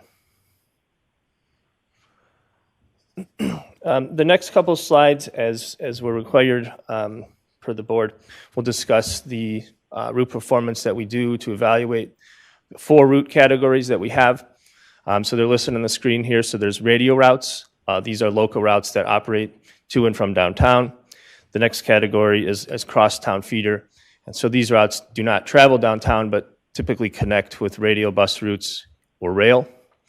Park and ride services, we only have one, 251, but it's service that operates on freeways between park and ride lots and downtown during rush hours. And the last category is the downtown trolley, which is the Beeline trolley that serves entirely within the downtown area. So the following tables, they're abbreviated versions of the tables that you have in your report. So how do we assess how productive a bus route is? And so what we look at is we compare the number of boardings to the number of revenue hours, or what some people will also say in-service hours. So the column on the right side of the screen here shows the number of boardings per revenue hour for each of our radio category bus routes. And you can see there's a large variance from the top line, which is the health line with 42 boardings per revenue hour, compared to the bottom line, the number 77 with just under 7. And then at the bottom, you can see that last row is the category average. So for all radio routes, there's an average of about 19 boardings per revenue hour. The second table is the second category that I touched on, which is the cross-town feeder routes. So similarly, the column on the right side shows the productivity of the bus route, so comparing the boardings to the number of revenue hours. And you can see there's still large variability, but not as large as the radio category. But the top performer we have here is the number 10, 105th Lakeshore, at just over 20 boardings per revenue hour, compared to the lowest productivity route, the number 34, East 200th Green, with just over 7. And the table on the bottom there shows the category average at just over 14 boardings per revenue hour. Excuse me. This final table takes all 4 route categories and puts them next to each other, or I guess I should say in order of how we describe them. So you can see that when you're comparing these 4 route categories, and if you look at just boardings per revenue hour, it looks like all of our different route categories perform about the same. However, this table includes an additional column, boardings per total revenue hour. So what that means is that's the total number of hours it takes to deliver that type of service. So when you look at each route category, you can see that the boardings per total revenue hour are about the same for radial, crosstown, and the Beeline trolley. And the stark contrast is there for the 251 park and ride service. And that is showing how expensive it is to deploy the park and ride service, because there's a lot of time spent driving with an empty bus. So you think when the bus needs to go down in the morning to the Strongsville park and ride lot, it leaves the bus garage empty, makes a trip down to the park and ride lot, picks up the passengers, comes into town full, then needs to go back to the park and ride lot empty, brings the folks back from the parking lot, and then it travels again empty to the bus garage. So I'm basically highlighting that approximately 60% of the time that vehicle is on the road, it's not serving passengers. It's just driving with the operator empty. So this slide here is created per board policy.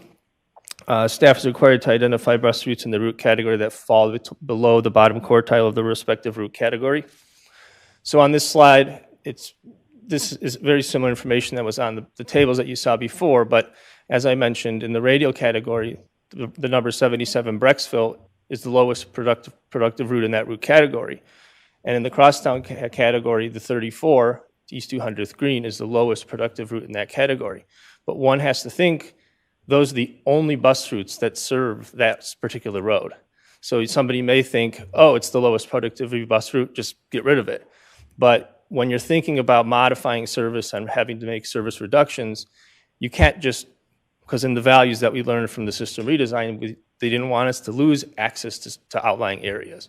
So we have to be very cognizant about changing frequency and modifying frequency before we just start saying we're going to discontinue a non-productive bus route, because it's lifeline access to residents to get to the jobs in these outlying areas. So I just want to reiterate that when a network reflects community values, some routes will always have lower productivity, but that doesn't necessarily mean that that bus route should be the first thing to go. So that concludes my presentation. So Chair Sleesman, I'm happy to answer any questions. Any questions from the committee or the board as a whole? I have a question. Thank you for your presentation. Extremely helpful to me, and I'm sure the rest of the board members. I love that you've kind of pointed out some of the factors that go into, making a decision about certain routes. Just from my own doing, I've come up with, we're looking at the actual cost, right? We're looking at the number of riders on a particular route. We're looking at, is that the only bus line that serves a particular area? Are there any other factors that I have left out that you might want to highlight? Well, I guess I would say that if you're looking at any of the tables that were presented in here, you'll see a bus route and a number of riders. Mm-hmm. And basically, if you were to say, hey, well, let's reduce something on this given bus route, it'll tell you how many riders it affects, but it doesn't tell you the severity of how that reduction would affect the rider. Mm-hmm. Because a service reduction in frequency is much different than just discontinuing an entire bus route altogether, because sometimes that bus route altogether is the only access that you have. Mm-hmm. And sometimes these more inner bus routes, although it may be like a longer walk to transit service, you can still get there. Mm-hmm. So those are the kind of things you have to consider when you're designing the network. Is it the only access you have, or is it still within some walking distance of other transit service? Got it. Thank you. And that was more so of a softball question, because I want the public to understand the kinds of considerations that go into making these decisions, that they're not just empty and, we just pick a route because of one factor over another. I want to make sure that the public understands that we are considering community value, the impact, the severity, the options that are available in an area. So I really appreciate it. Thank you. Thank you for the question. Any other questions? Trustee Love? Yeah, thank you for the overview and presentation. Could you get some historical background on sort of since the system redesign has been implemented? I know there have been some route redesigns, but has there been other service reductions in that history? And maybe you could speak to that a little bit. So since we implemented the system redesign back in 2021, we haven't reduced service. We actually, in the last 2 years, added a little bit of service. So obviously, those will be things that we're reviewing when we're thinking about service reductions. It's if we added it post system redesign, is it performing? Is that improvement performing something better than what was actually implemented with the system redesign? And trying to think, how do we reallocate resources to meet the community's needs? But we've made a few minor realignment adjustments, but nothing like major restructuring. And so we've actually improved the system since the redesign was implemented. So that'll be another factor of consideration. I guess the process question then leading up to the December board meeting is what is the board action relative to the 2026 service plan, and in December not necessarily having perhaps all the full picture relative to service reduction, right? We'll be making a decision about potential for service reduction. Is that right? I just want to get clarification on what the action to the board would be. Good morning. I'm Joel Freilich, Director of Service Management. There are no formal board resolutions on the service management plan or on particular routes. Instead, the CEO is responsible for figuring out how to operate the system within the budget that has been set by the board. It is, of course, the practice of all the 3 CEOs that I've worked for here to come before the board and have an open discussion about what we're proposing and what will be going to community meeting or public hearing, and take comments and ask what you're hearing from your constituents. And so it's a participatory process, but there's no resolution. So you're not stuck with any particular, in December, it's not like, if you miss your chance to vote on such and so, you're stuck with something. So we'll be keeping you informed about how that progresses. I'll ask a follow-up question to that. So understanding the participatory process, understanding that, if we'll have to make these service cuts, that there is obviously some time that will have to be built in order to effectuate the change. Do we have an anticipated timeline of when you might come forward and say, okay, this is what we think might need to happen, and then you take your comments and feedback. And it seems to me that we would likely be speaking to at a March committee meeting. That's reasonable. That's a forecast I'm making. Yeah. That seems likely because at this point it's too early for us to know. Sure. We don't know. And so that might be a good time frame. Again, that'll be up to the general manager, and we'll see how that goes. But we like about Service Matters. We are always very open with the Board of Trustees, and we do that through the committee process. It doesn't need to go to the formal board meeting because there's no resolutions on service, but through the committee process, that's how we engage with the board. Fair. Thank you. Any other questions from the committee or the board? I have a couple questions. Can you go back to the slide, the design principles?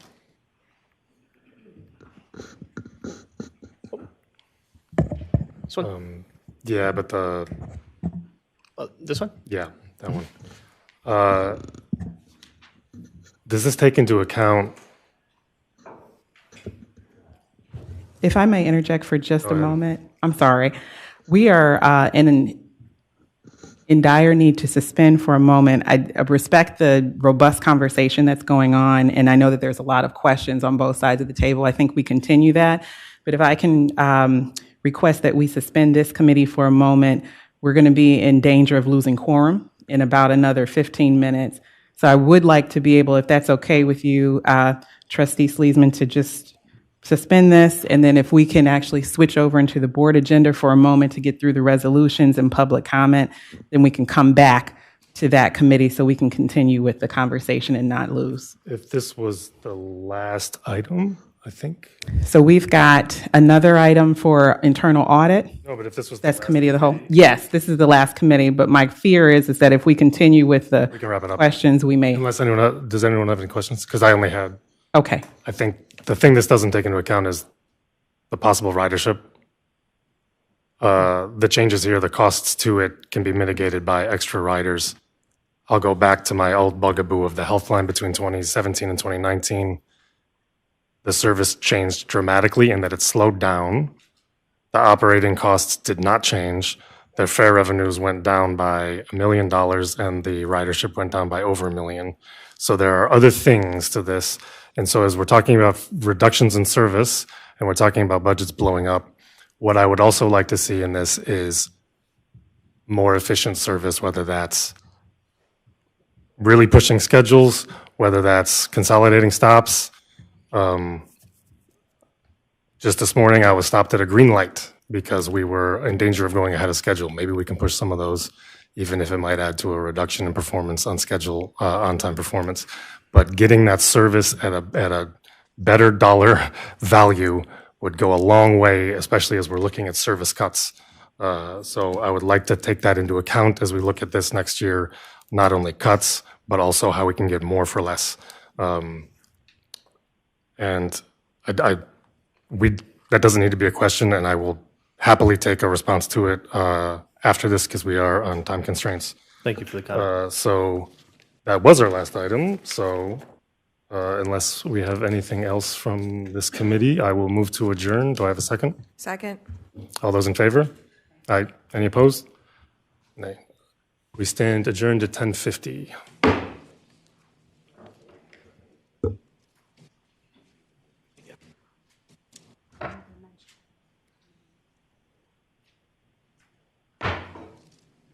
Okay, I'd like to call to order the Board of Trustees meeting at 10:50 a.m. And could I have a roll call, please? Ms. Pacetti? Here. Ms. Elder? Here. Mayor Gallo? Here. Mr. Love? Here. Mr. Sleesman? Here. Mayor Weiss? Here. I have a quorum. Thank you very much. I just wanted to note that we will continue the committee of the whole meeting after this meeting to hear the audit presentation, just because we need quorum to pass the resolution. So with that, we're going to move forward with the certification of the notice of the meeting, a few quick items, and then we'll do the committee reports as well after the resolutions. Go ahead, Brent. I advise that notice of this meeting has been posted more than 24 hours in advance and that all usual notification has been given to the media and other interested persons. All requirements of the Ohio Revised Code and rules and bylaws of this board regarding notice of meeting have been complied with.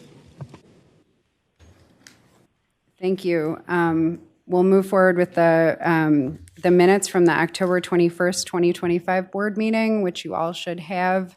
Any discussions or questions on those minutes? Okay, could I have a motion and a second? I'll move to approve, Sleesman. Second, Love. Okay, all in favor? Aye. Aye. Any opposed? Okay, motion passes. The minutes are approved. We're going to move to public comment. You want to do the resolution? Do we have? We'll do, I think we've got a little bit of time. We didn't want to skip over the public comment if we can try to. And if we get dangerously close to time, then I'll just apologize for my rudeness in advance. I'll pop in and then move forward. All right. There were a number of public comments on web form. Oh, I'm sorry. I should ask for in-person first. Is there anyone here with in-person comments? Okay, go ahead. I'm sorry. May I interject? I know I did have someone that mentioned something to me earlier. Ms. Smith, did you have anything for an agenda item? That being the resolution for Lucas as well. If someone could also hand her a microphone if needed, I appreciate it. Didn't want to skip over that opportunity. And we do advise folks, we're going to cut you at 2 minutes just in the interest of time. But again, we appreciate your commentary. Didn't want to skip over the opportunity. It's Karen Woods. Ms. Not Woods. Smith. Ms. Woods. Oh, we have a Karen Smith. I'm sorry. Okay. That was muscle memory. Miss Karen, go ahead. Thank you.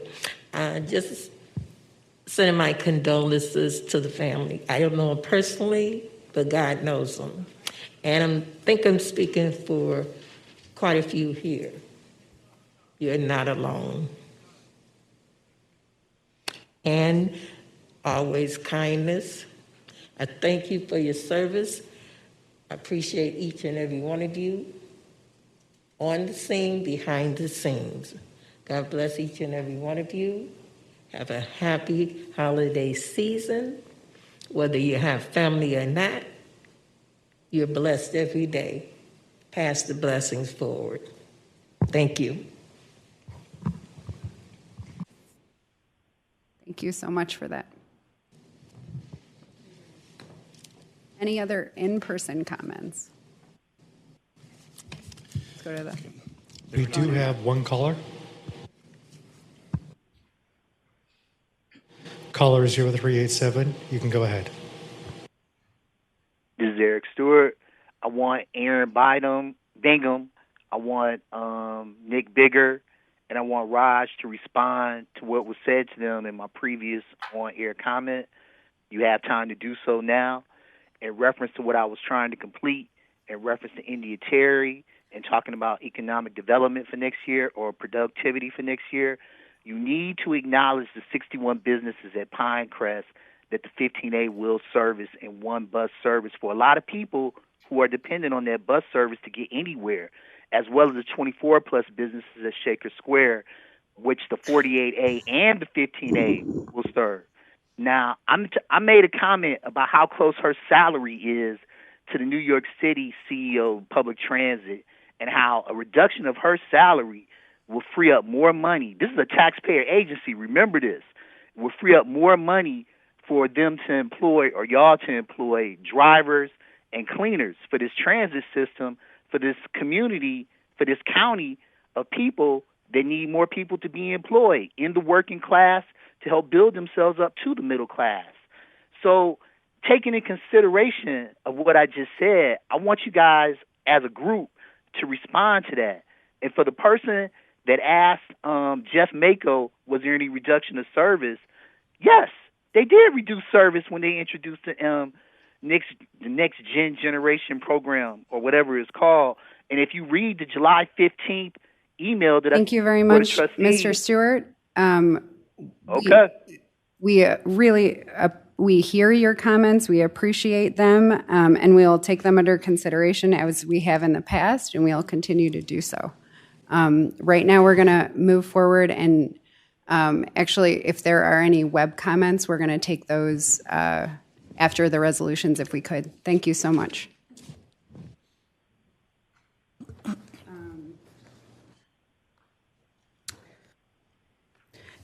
In the interest of time, if I may assist, be the chair assistant this morning, if that's okay. We have a lot of adjustments going on, and Ms. Pachetti's doing a fantastic job. We do have the family of Reverend Lucas here. I'm going to ask, for the sake of time, to make sure that we can get through in quorum, and then also respect in the most appropriate manner possible. If we can start, Brent, if you can start with Resolution B, and then move forward with the reading of those through F, and then I will take over for Resolution A so that we can move forward and also honor Reverend Lucas.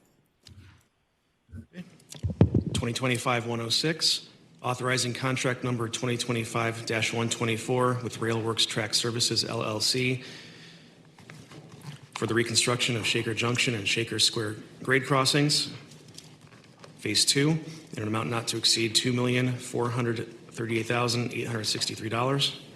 RTA Development Fund, Engineering Project Development Department budget. Thank you. Can I have a motion and a second? Move to approve, Sleesman. Second, Elder. All in favor? Aye. Aye.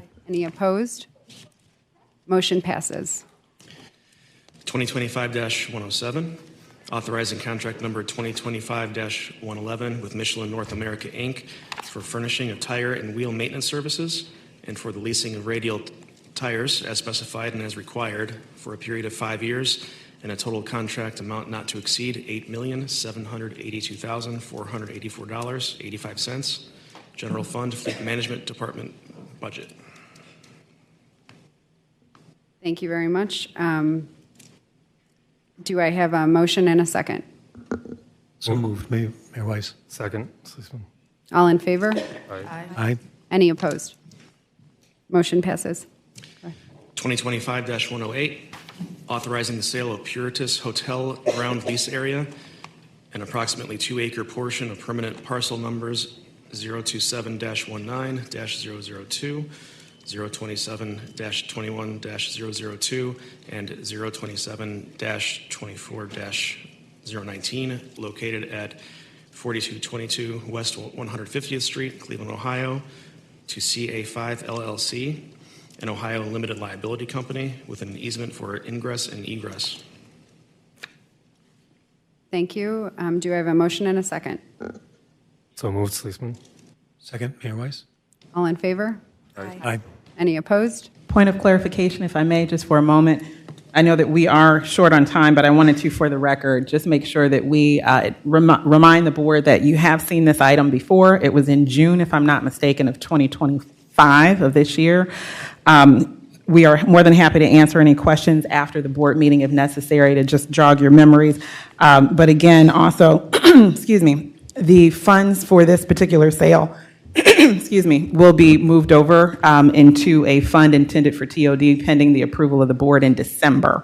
And that's a technicality within accounting so that we can make sure that the funds are going toward TOD efforts of the future and not going back into general fund activities for operations or capital. So I just wanted to make that announcement before you officially finish the vote. Thank you for that. I believe we had a motion. Did we have a second? Yeah. Okay. All in favor? Aye. Aye. Any opposed? Okay, motion passes. 2025-109, amending the fiscal year 2025 appropriations as adopted in resolution number 2024-107 to provide for an increase in the appropriation for the general fund in the amount of $9 million. Just a comment on that. I think it would just be helpful before year end, just for us as a board to understand, how close did we get to expending that additional $9 million? If there's an opportunity for that. Thank you. Noted. Any other comments or discussions from any other board members? Thank you for that, Stephen. Okay. Do I have a motion and a second? I'll make a motion to approve. Second. All in favor? Aye. Aye. Any opposed? Motion passes.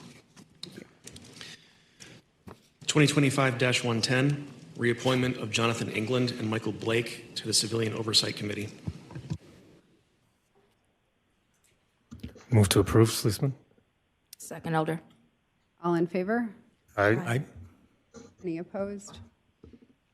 Motion passes. And we welcome the reappointment of Jonathan England and Michael Blake to the Civilian Oversight Committee.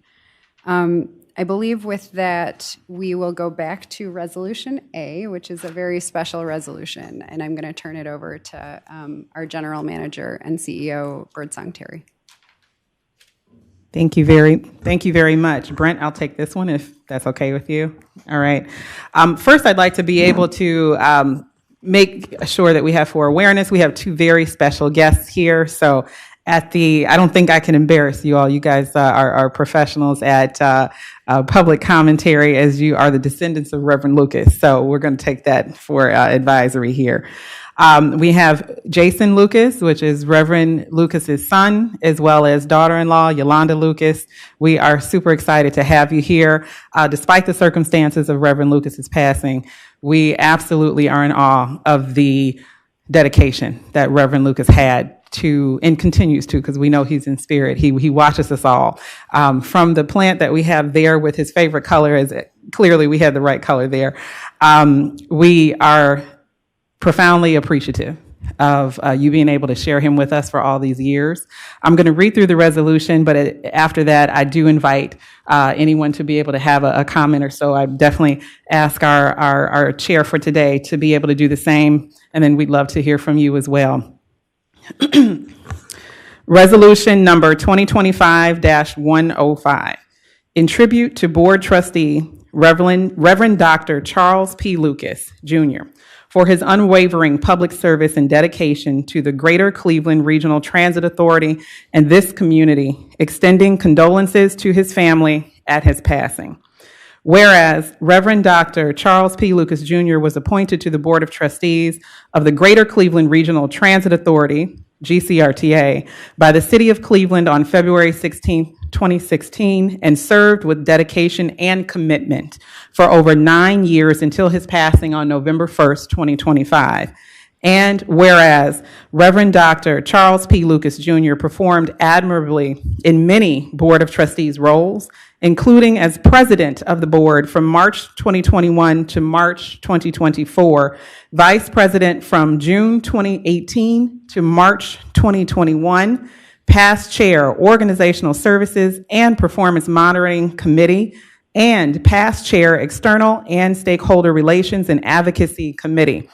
And whereas Reverend Dr. Charles P. Lucas, Jr. served with distinction as chair of the board's ad hoc paratransit committee, using his personal experiences, compassion, and sensitivity, particularly for the elderly and disabled, to effectively advocate for paratransit riders as well as for all regional customers.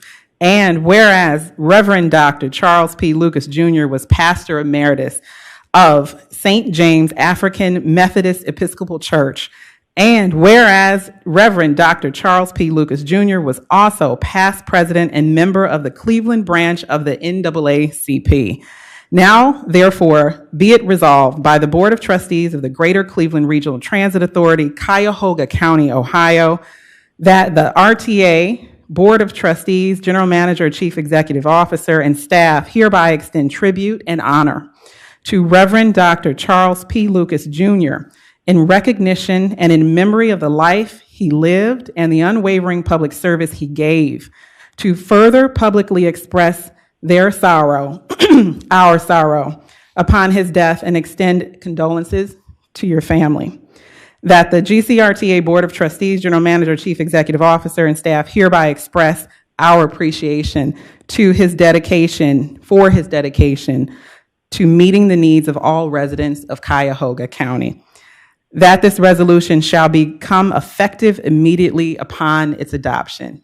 We appreciate you, we thank you, and we know that we have an angel on our shoulders in Reverend Lucas.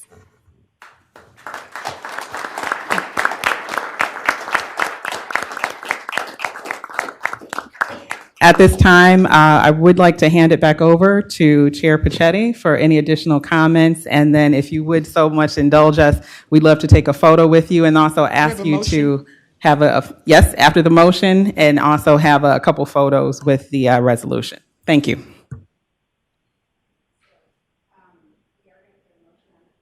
I'm so sorry. We will put a motion on the table and then we can add our comments. So do I have a motion and a second? So moved, Elder. Second, Sleesman. Should we wait for Mayor Weiss to come in? Yes. We should. Bear with us 1 second, maybe two. While we're waiting, I do want to just add my own comments because I just think, quickly, he was just a role model and a colleague and a friend to so many of us. If we were trustees, if we were RTA riders, if we were RTA employees, he was just such an incredible person. And he knew how to celebrate and recognize people. And I think that we will always remember that, and he's going to live on throughout all the people he touched. And I was at the memorial the other day, and it was just so clear that thousands and thousands of people were touched by him. So with that, I'd like to, we have a motion on the table. All those in favor? Aye. Aye. Aye. Any opposed? Okay, the motion passes. With that, I would like to welcome any other board members and also the family to share words if they have them. I'll take a moment and just express our appreciation for sharing Reverend Lucas with us for so many years. He was an incredible mentor and provided incredible guidance, particularly for some of the younger members of the board, including myself. I still put myself in that younger category. And I remember many calls with Reverend Lucas, and I can't say I ever remember doing anything other than what he asked me to do. He was very persuasive in that regard. So, but in all seriousness, he was just a joy and a wonderful person. However you knew him over the years, he's a very special person in our community, and we thank you for allowing him to serve on this board and be a part of what we're trying to do here. So thank you very much. I'll jump in to add a few words. Trustee Elder here. I didn't, have as much time as some others on the board to work with Reverend Lucas, but I always appreciated the insights and advice that he did give during my time on the board. And I will say that despite not having worked with him very long, I got to see him growing up in St. Paul AME Church and got to know firsthand his leadership within the AME Church. The number of people that he touched, the number of people that respected him with great regard. So I appreciate Reverend Lucas. I appreciate the Lucas family for what they've done for my family personally in times of sorrow and hardship, and what you've also done for other families as well. So thank you.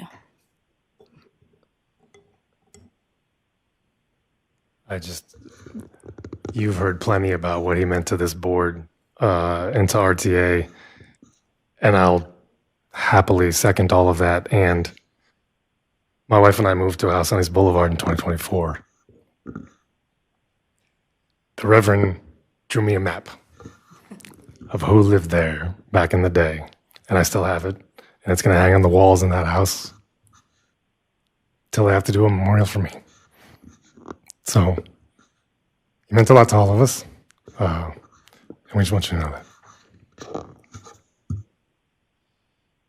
Please, if you'd like. Sure.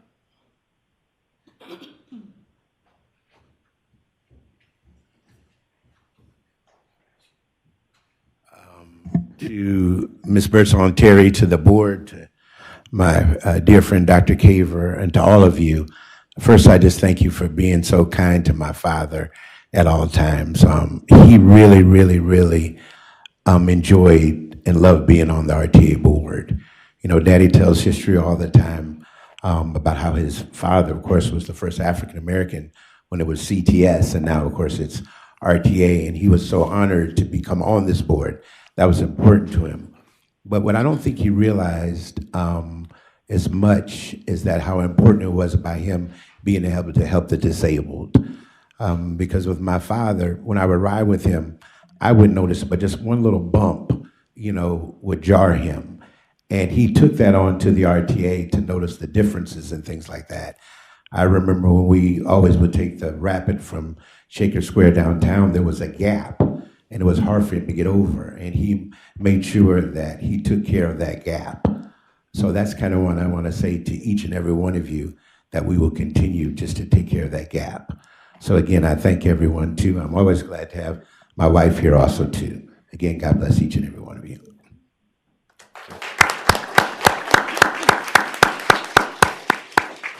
If you don't mind, before you sit down, we would like to take a photo with you. For the record, we have the resolution here. Ms. Pachetti is our vice chair. or vice president, I'm sorry, of the board. We have our president who is on vacation today, but would like to sign it in person. So we will make sure that we deliver this to you, but we'd love to be able to take the photo with you. If I can ask all members of the board who are still here to be able to stand in front of the kangaroo banner, and also if I can ask the DGM staff to do the same.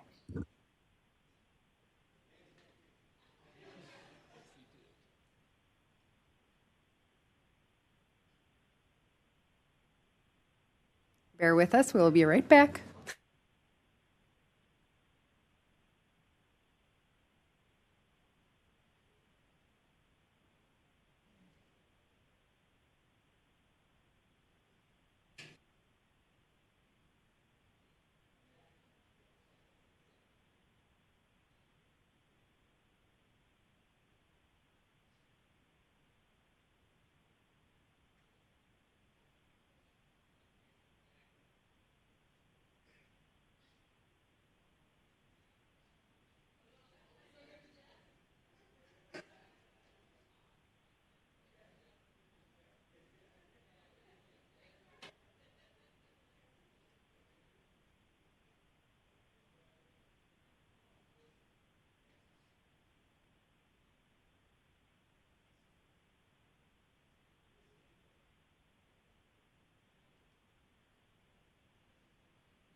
Okay, as everyone takes their seats again, I'm going to take the liberty, if possible, to get us back on track a little bit. We do have some adjustments to the schedule, just as information, and then I'll hand it over to our chair to be able to go through. We are currently at the end of the resolution, so that's the good news. We got through the business of the day. Didn't want any projects held up. I'm going to ask that we go back to the written public comment to make sure, and Brent, if you could, just for the record, state how many you have and a very quick synopsis of what it is, unless it's a repeat. After that, we're going to go through the committee reports, which there should be very high-level updates. That's where I'll hand it back to Chair Pachetti. After that, we're going to go through the introduction of new employees and announcements. So Ida, please remain on deck for that so that you're ready to go. Raj, you're going to go through the Secretary Treasurer's report at a rapid but informative speed. I will do the same for the General Manager's report out. We'll do old business, new business. And then before we adjourn, we're actually going to ask for the Committee of the Whole to be opened back up so that we can continue with the presentation by audit, unless there's anything else under the operational planning and infrastructure. I think you went through everything, Jeff. Is that correct? Okay. And after that conclusion, we'll go for adjournment. Does that sound like a plan? All right. All hearts and minds, as Reverend Lucas would say. So Brent, you're up with what we have on the web form. There are a number of web form public comments. Eric Stewart also submitted a web form public comment with similar comments to his phone calls. Rich Raphael, a resident of Cleveland, submitted a web form comment expressing concern about security on the buses and light rail. There was a comment from Micah Ellie, a resident of Medina, who says we need to build a commuter rail from Akron to Cleveland.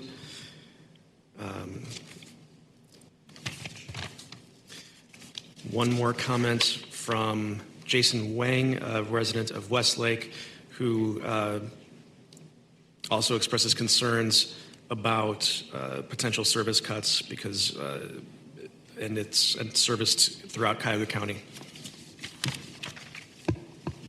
Thank you very much. I'm going to, if that's the end of the web form, thank you, Brent.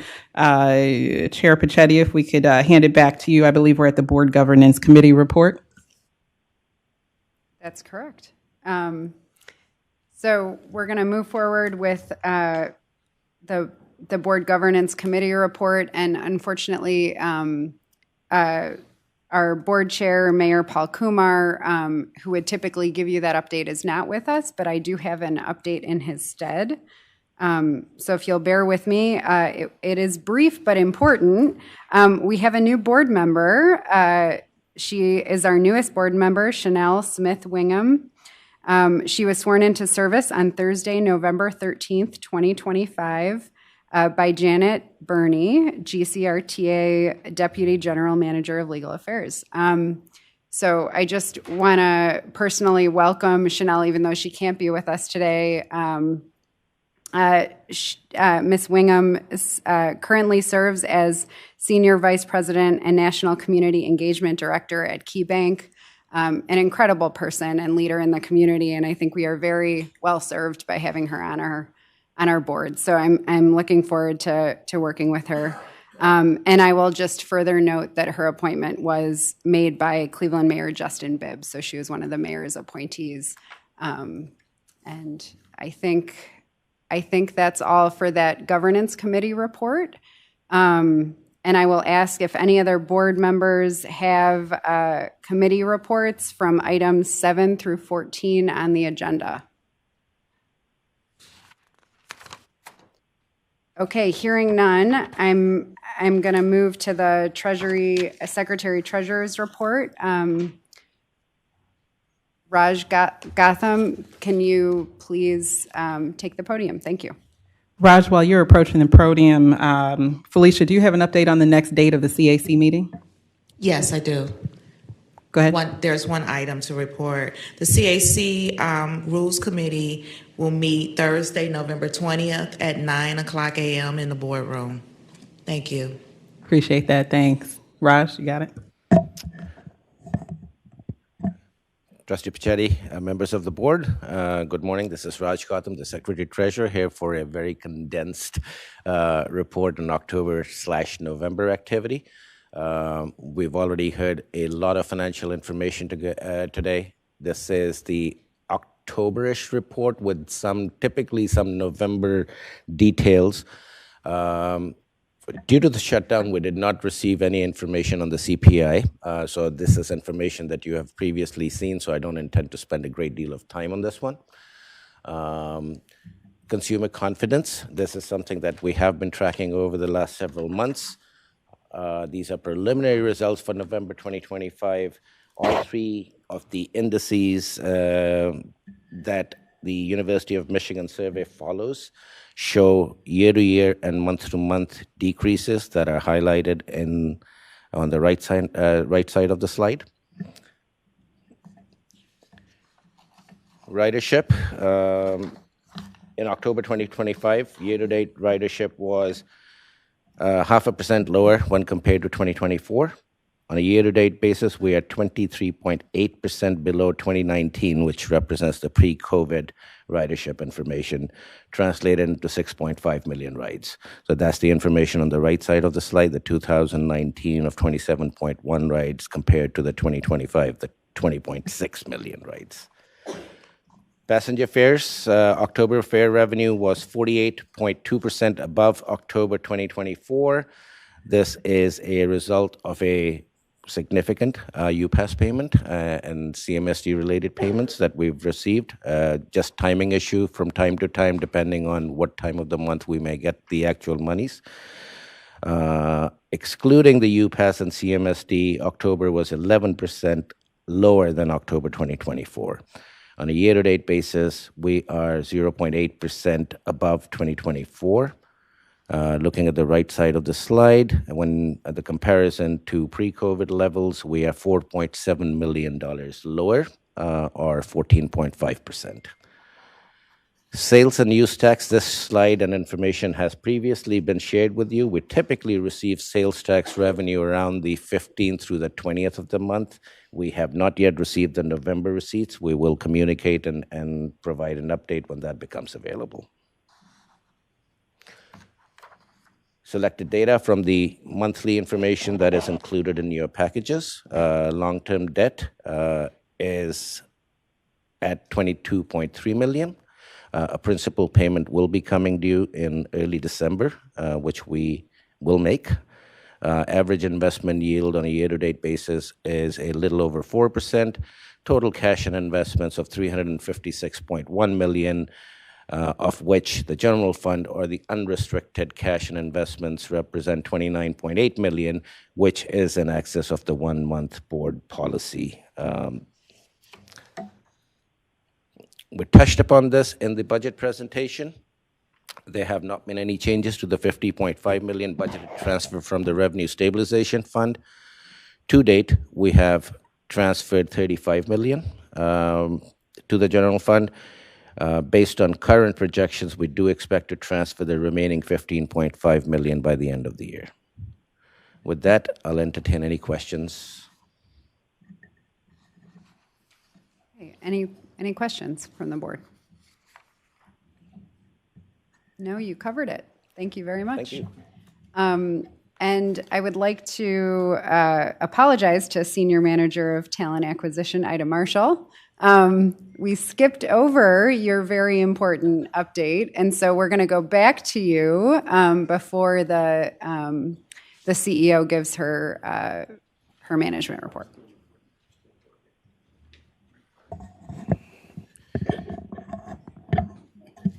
You're not Ida. No, I'm not. Good morning, Vice President Bichetti, Ms. Birdsong-Terry, members of the board. I'm George Fields, a Deputy General Manager for Human Resources. Just a quick note before Ida goes to do our new hires and promotions. We want to make sure that everyone understands, as we're in the midst of a hiring freeze, there are still positions that we need to hire for so that our current service levels can be maintained and met on a daily basis, and particularly operators, mechanics, transit police, laborers, and other key positions will still hit our slides as we work through the process of hiring freeze. And those positions that are working through the freeze process, myself, Ms. Birdsong-Terry, and Raj monitor very closely on a weekly and monthly basis to make sure that we're making the right decisions for which ones hit those slides. So with that, I'll turn it back to Ida. And thank you for that clarification. Thank you. Good morning, Vice President Bichetti, General Manager, CEO, India Birdsong-Terry, and entire board. Ida Marshall here to announce November 2025 bus and rail operators. As you heard, George Fields state that these are essential roles with a commitment to safety, reliability, and customer care. We're going to start out with our bus operators, and that's Vincent Huff Sr., Kevin Beavers, Alonzo Griffin, Jason Jacobs, Taylor Nance, Nicole English, Karita Fields, Deanna Houston, and Octavia Henderson. Continuing is Muhammad Grant, Antoine Austin, Sean Walker, Kanisha Irby, Danielle McGrady, Sir Diavante Felder, Carmen Williams, Tanisha Flagg, and Siobhan Clinton. Brandon Robinson, Ray Brown Sr. Then we'll move into our rail operators, Nikki Crosby, Denise Smiles, Denise Lang, Stacy Jones, Luchita Chapman, Amari Washington, and LaShawn Taylor. Moving into operations, Justin Storm is a signal maintainer, Rico Briscoe, labor safety sensitive, James Koss, hostler, and Radisha Varencevic, body mechanic. We have 2 promotions for November, and that's LaShonda Malone as service quality supervisor in rail, and then also Brandon Malone, payroll specialist number 1.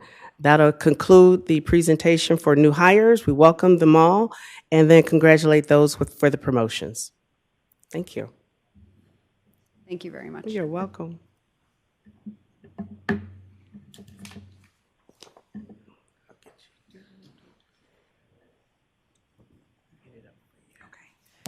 Thank you. It's a team sport today. Thank you. It's like the Olympics. All right. I'm going to be pretty quick.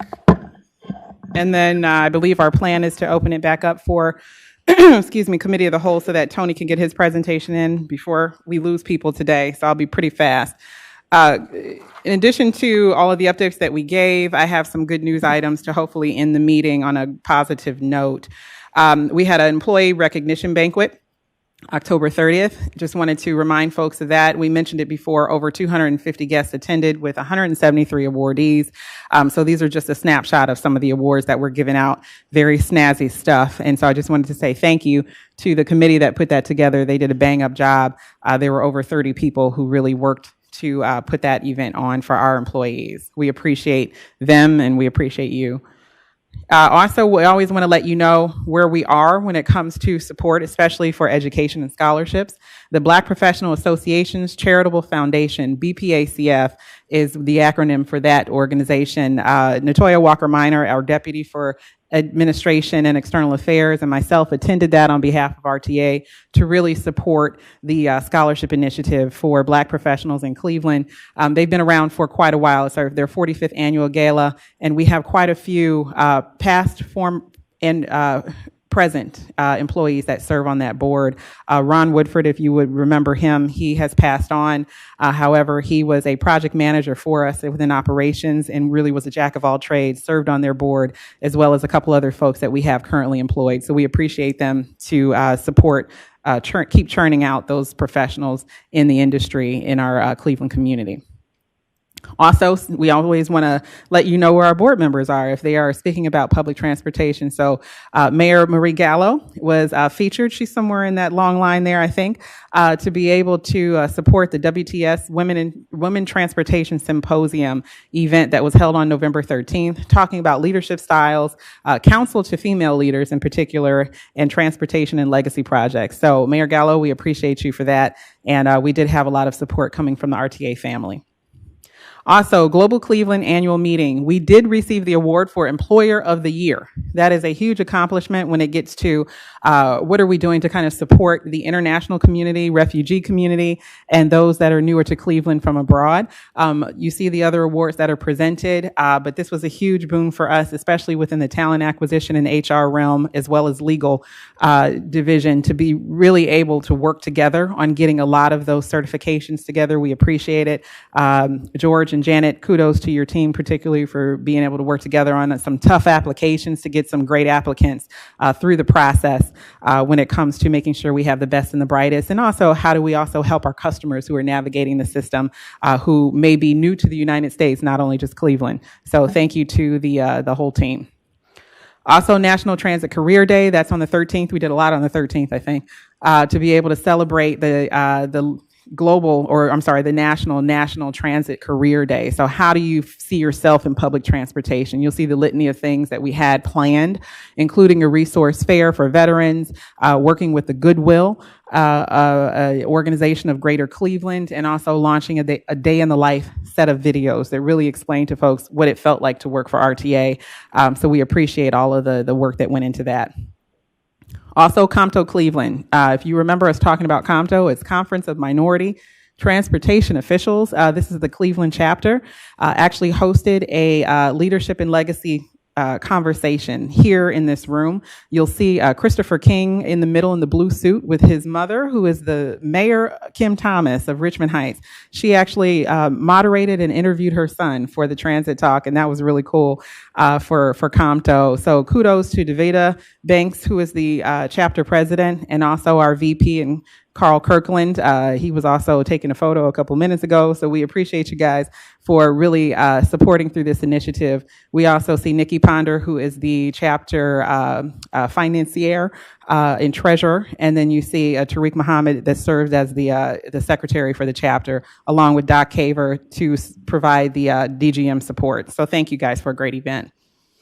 Positive Impact Program. This is a huge graduation. We actually had a lot of them, hence the photos. In this room again, We have a red carpet that's rolled out. I think that was initiated by talent acquisition and has been adapted through several departments since then to really be able to have these graduates. There are 73 former mentees and the first laborer class of graduates, which is a huge accomplishment for us to be able to really kind of roll this out. We also had a delegation from the Amalgamated Transit Union of Detroit. So they were here to celebrate with us and really learn how we do things in Cleveland. This is a big deal. Not a lot of agencies have mentorship programs, and ours is among the top, I'd say the top 5 in the country, if not the second or third in creation. So we appreciate the team, great energy and amazing stories. Also, the holiday district visits. I kind of go on a tour, a whirlwind tour in Q4. And so I've been to Woodhill, Central Bus Maintenance, and Hayden. I've got a few more coming up before Christmas. And this is really like a mini town hall. It's apropos and timing is good, especially in light of everything that we're talking about. So my messaging does change with the updates. But that way that we have constant communications. Folks get anxious around the holidays, wanting to make sure that their paycheck is coming, and then also making sure that there's an up-to-date advisory directly from me and from the leadership to those that don't necessarily work in this office. Also, of course, wanted to end today's meeting in just remembering Reverend Dr. Charles P. Lucas. We talked about him before, but just a giant in the community and an amazing angel for us here at RTA. So with that, that brings me to the end unless there are any questions. Thank you. Thank you very much. Okay. I believe that wraps us up, unless there is any old business or new business.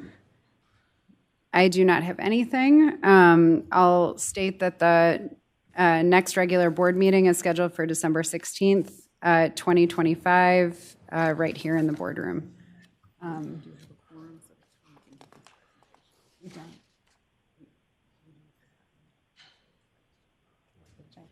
Let me double check. Do we have a quorum to open up? I believe we do for committee, not for the actual. So we're still at 5. 1, 2, 3, 4, 5. If we can do that relatively quickly. To pass resolutions, we'll need 6, but for a committee to open up, we should be okay. Okay. And this is an updated report, if I understand. I don't think any approval from the board is necessary.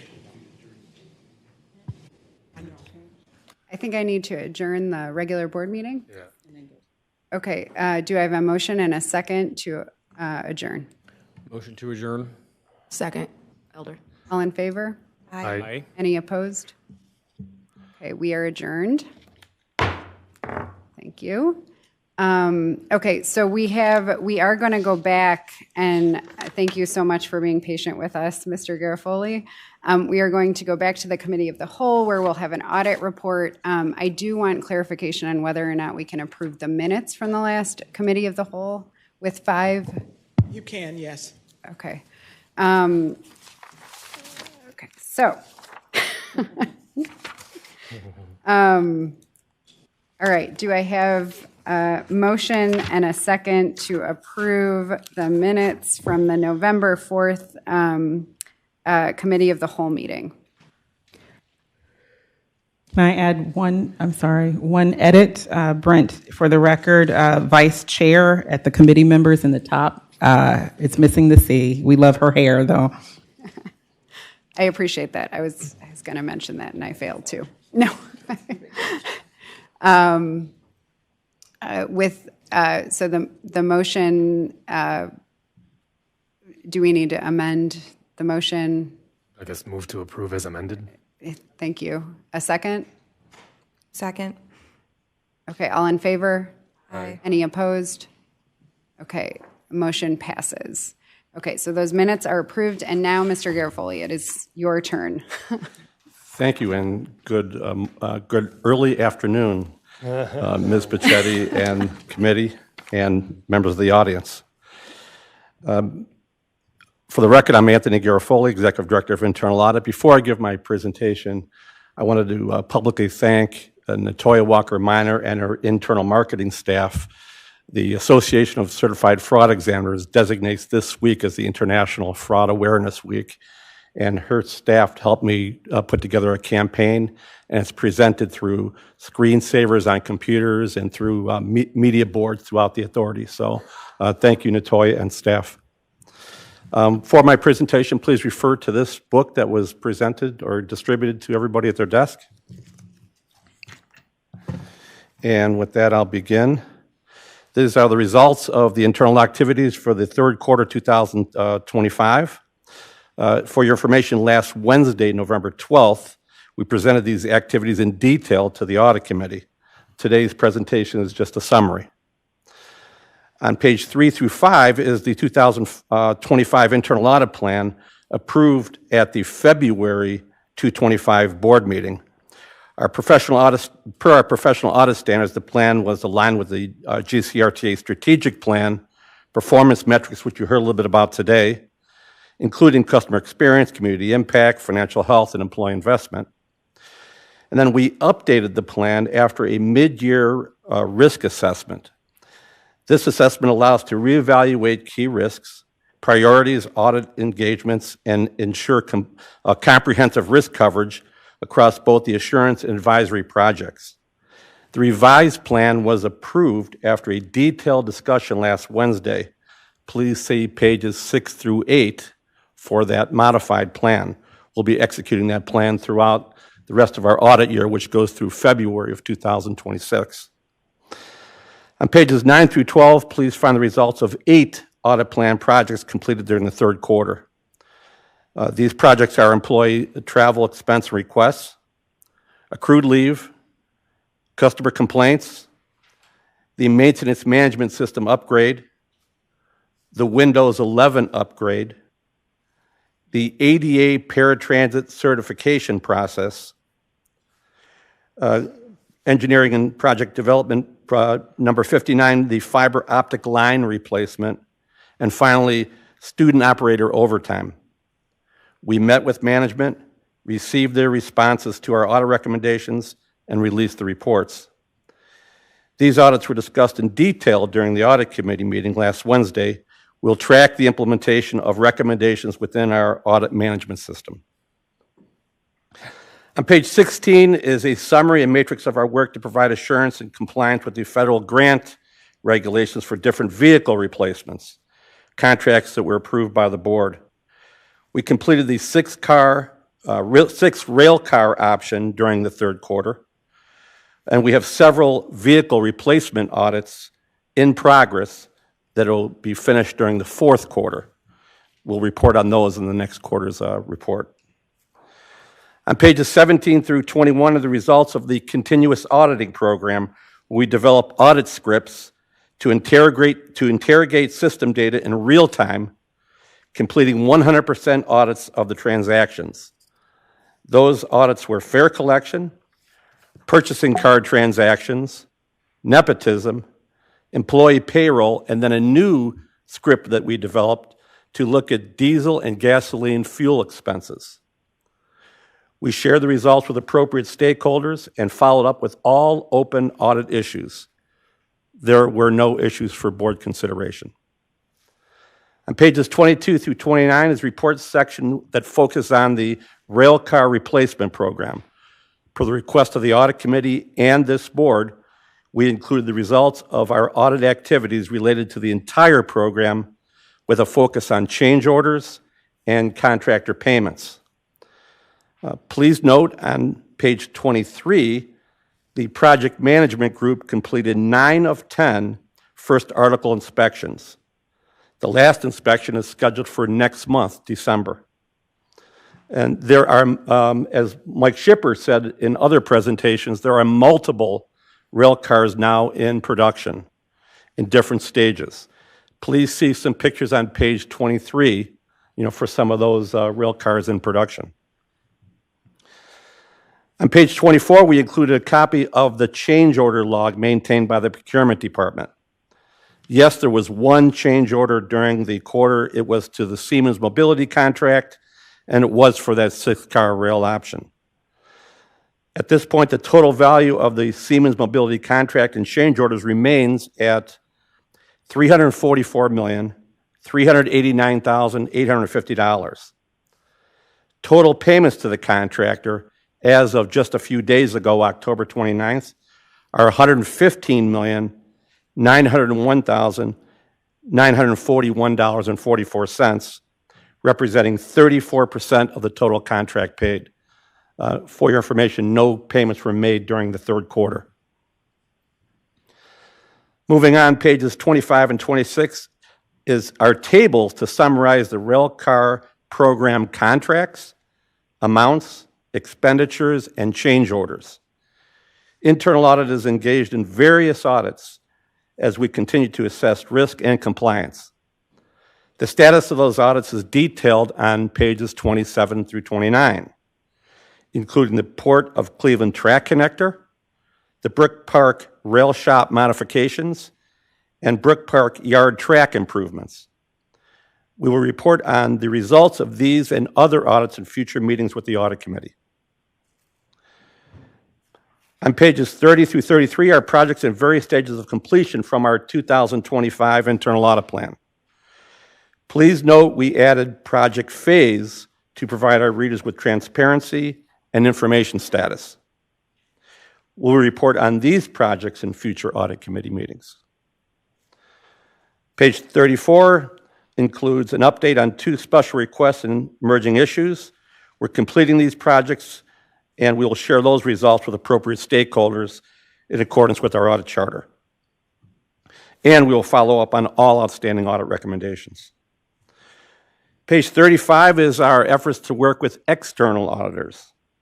That included the state auditors when they were here completing their fiscal year 2024 audit. They relied on our work. Please note the report was shared with the board and executive management in June and was released by the auditor's state on July the 9th, 2025. And then we continue to work with the Federal Transit Administration's project management oversight for the Rail Car Improvement Program. The remainder of the report is informational. We continue to follow up on all audit recommendations to validate corrective actions were implemented. We participate in several steering committees and meetings to learn and share risk management strategies. And then the report includes the training and profiles of our staff. Earlier today, you've heard several conversations about the healthcare costs, the reappropriation of budget, and then you'll see on page 39 of this report is our efforts as we've engaged a healthcare audit consultant. What is described for you on that page is the scope of those activities, cost containment activities to support the Human Resources Division, and then we will also provide them with results that will hopefully lead to improved plan design, which I heard clearly through discussions today. So with that, that concludes my report, and I'm happy to answer any questions. Okay, any questions? And I would say if they're kind of more on the in-depth side, we should follow up, just given time constraints. We'll follow up outside of this meeting. Anything quick? Okay, I would like to thank you, Mr. Garofoli, for such a thorough report and for all your work and your team's work on these important issues. Thank you. Enjoy your day. Okay, so with that, I'd like to move to adjourn the meeting with no further business. And can I have a second? Second. All in favor? Aye. Any opposed? Okay, we are adjourned.